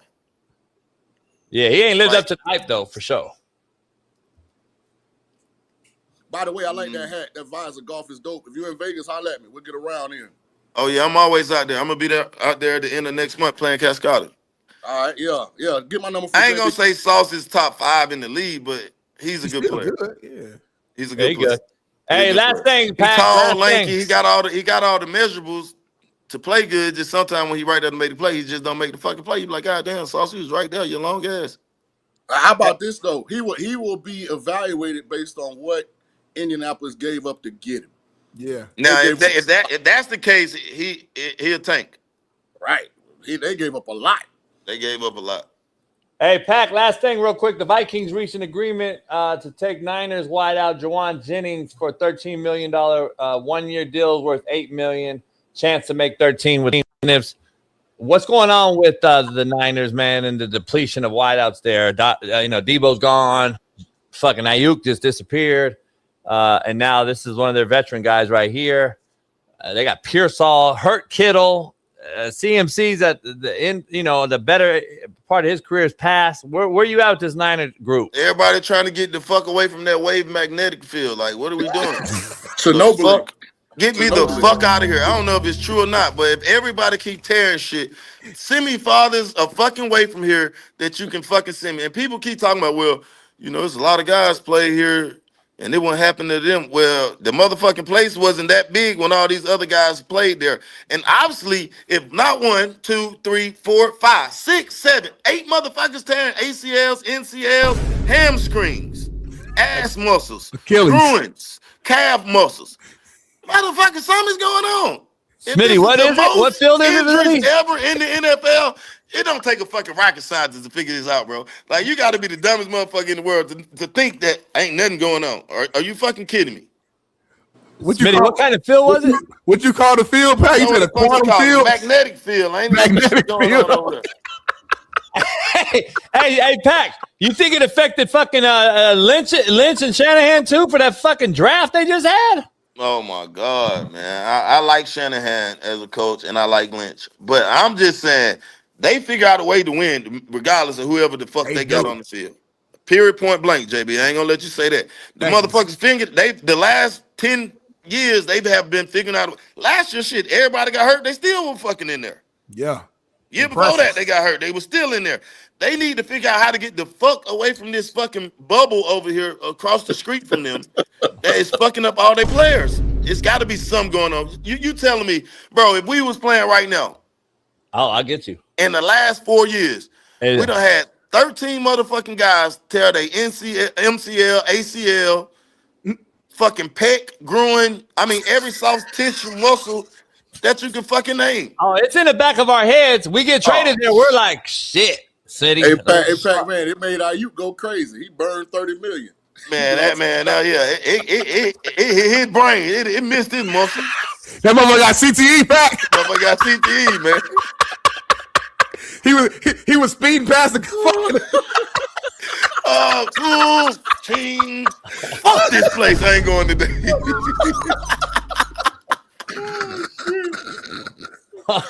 Hey. Oh shit. Man, hey, Brandon around past that motherfucker in the electric car too. It probably hit his ass. right. Hey, Pac, as we in the show, Lakers, they getting swept tonight? Yes or no? You said who? Lakers. Man, I've been through that jersey away. I done threw my LeBron jersey away. I done threw goddamn the Hawks jersey away. Only jersey I haven't threw away yet is the Spurs. Okay. I like Wemby. I don't give a fuck what nobody say. His big tall ass. We He ain't might know what get he was gonna be. If he gets can out. stay out of the MRI room, he is the next of what we haven't seen. Hey, he might not be able to play next game now. Hey, no, man, that weak ass elbow. We need to stop playing shit back in slow motion, bro. Exactly. The man is trying to get away. Then slow motion, it looked like he trying to hit him. First of all, he can't even see the motherfucker. Look at old boy. Look at his boy. Look at his fucking teammate over there like a soft snitching ass. You fucking snitch ass. Oh, the motherfucker told on him right there, Smitty. Yeah, he told on him. Hey, Pac-Man, that's that light skin energy, dog. You know that. That's that basketball energy. That you definitely ain't want to play football 4-1. Exactly. That's my point. Exactly, but you're gonna play football. That elbow ain't nothing to us right there. And then I wish we had a clip from Buddy from the Lakers broke his pinky, and then the whole sideline was fucking. Oh yeah, Vanderbilt broke his dislocated his finger. Pop that bitch in place and let's go. Pop that bitch in place, put a stent on, and go back in the next goddamn play. Funny taping, homie. Come on, man. Did you see, oh boy, what's his name? Sean's favorite player, fucking Jared McCain, homie. Jared McCain painted nail out. Sean, love him. Hey, Pac, that motherfucker. Hey, I'm tired of that nail paint shit, man. God damn, homie. I'm just saying, like, it's cool, but it ain't cool, bro. What makes it tough though too is Jared McCain been out there hooping with the painted nails though, so it's kind of like I don't give a fuck what you doing, bro. Like that ain't cool, man. We teaching these kids some shit. Like we're allowing this shit. Like man, we grooming them. We grooming these motherfuckers. Yeah. I'm raised AB. I had to tell my wife the other day. We in the fucking restaurant on Mother's Day. Actually, it was yesterday. Her little friend come by, talking about, "Hey, Tish." And I got my whole kids, my son, my daughter, my nephew. Yeah. And this motherfucker have the nerve to look back at this motherfucking nigga and talking about, "You so pretty." I said, "What the fuck did you just say?" I said, "I know you didn't just say this, but fucking Junie sing right here, bro." She's like, what you mean? I'm like, bro, don't do that shit no more. Like, we literally got into like a real debate. I'm like, bro, I had to get up and like, damn, am I tripping? Or this is where we at right now in 2000 and fucking. Yeah, he called who? Texted, I'm in the bathroom texting, bro. This is how hot I am about the shit. I'm like, so do you think that's cool? She's like, well, when what she said, I wasn't promoting him. I said, well, you just told the motherfucker he looked pretty. I said, what does that show to Junior? I'm saying, like, it's okay, but like, do that shit on your own time. Don't do that shit when we got the whole family around. They put it in our face. What I mean? And you know, as soon as you call that motherfucker out his name, we get canceled though. Yeah, and I ain't got no problem with that. Like, whatever you like, you like. My mom like women. That's cool. That's her. But I'm not willing to put this shit on front page and make it seem like it's okay to be around here tossing salad and shit to your kids. It's not fucking okay.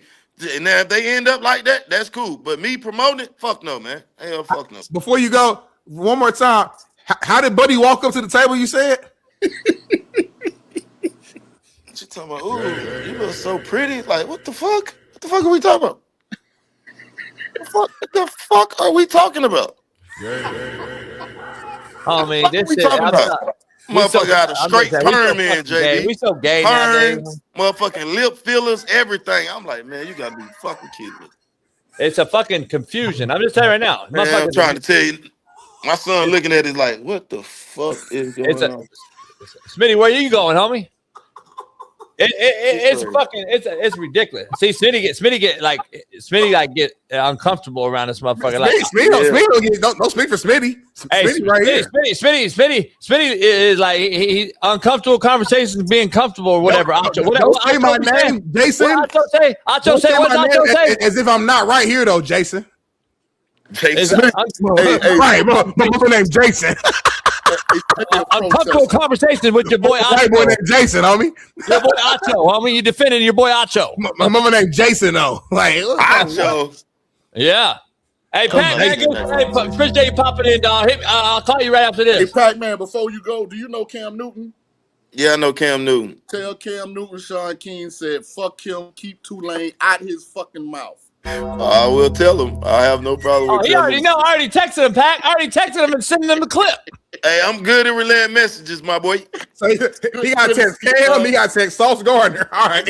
I got two on the homework list. Yeah. My dog. Right, see you later. All right, love y'all too, bro. Man, great show Monday, Merciless Monday. 9-10. Yeah, overtime. I'm gonna get paid. I got calls and shit. Like I'm missing. You ain't got nothing to do.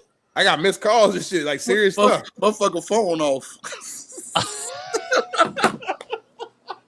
Smitty phone off. He talking about got calls. He ain't got no calls. And my name's JB, homie. From last week. Hey, you address me as JB, Darnell. Get your finger out my face, Jason. You call me Smitty. Like you kept saying Smitty as if I wasn't like here. Like third, you know what I mean? Like I'm not right here. You caught that. If I said like Smitty, you know, Smitty be doing, I'm right here, homie. You caught that. Yeah, I caught that. Anyway, man, we'll be back tomorrow. Talk Tuesday. Catch me tonight, 7 p.m. on Patreon. Fact, not fiction. And we'll see you tomorrow. Much love for Paris, Bailey, Smitty, and I. We'll see you tomorrow. Pound that like on the road to 100K. Peace.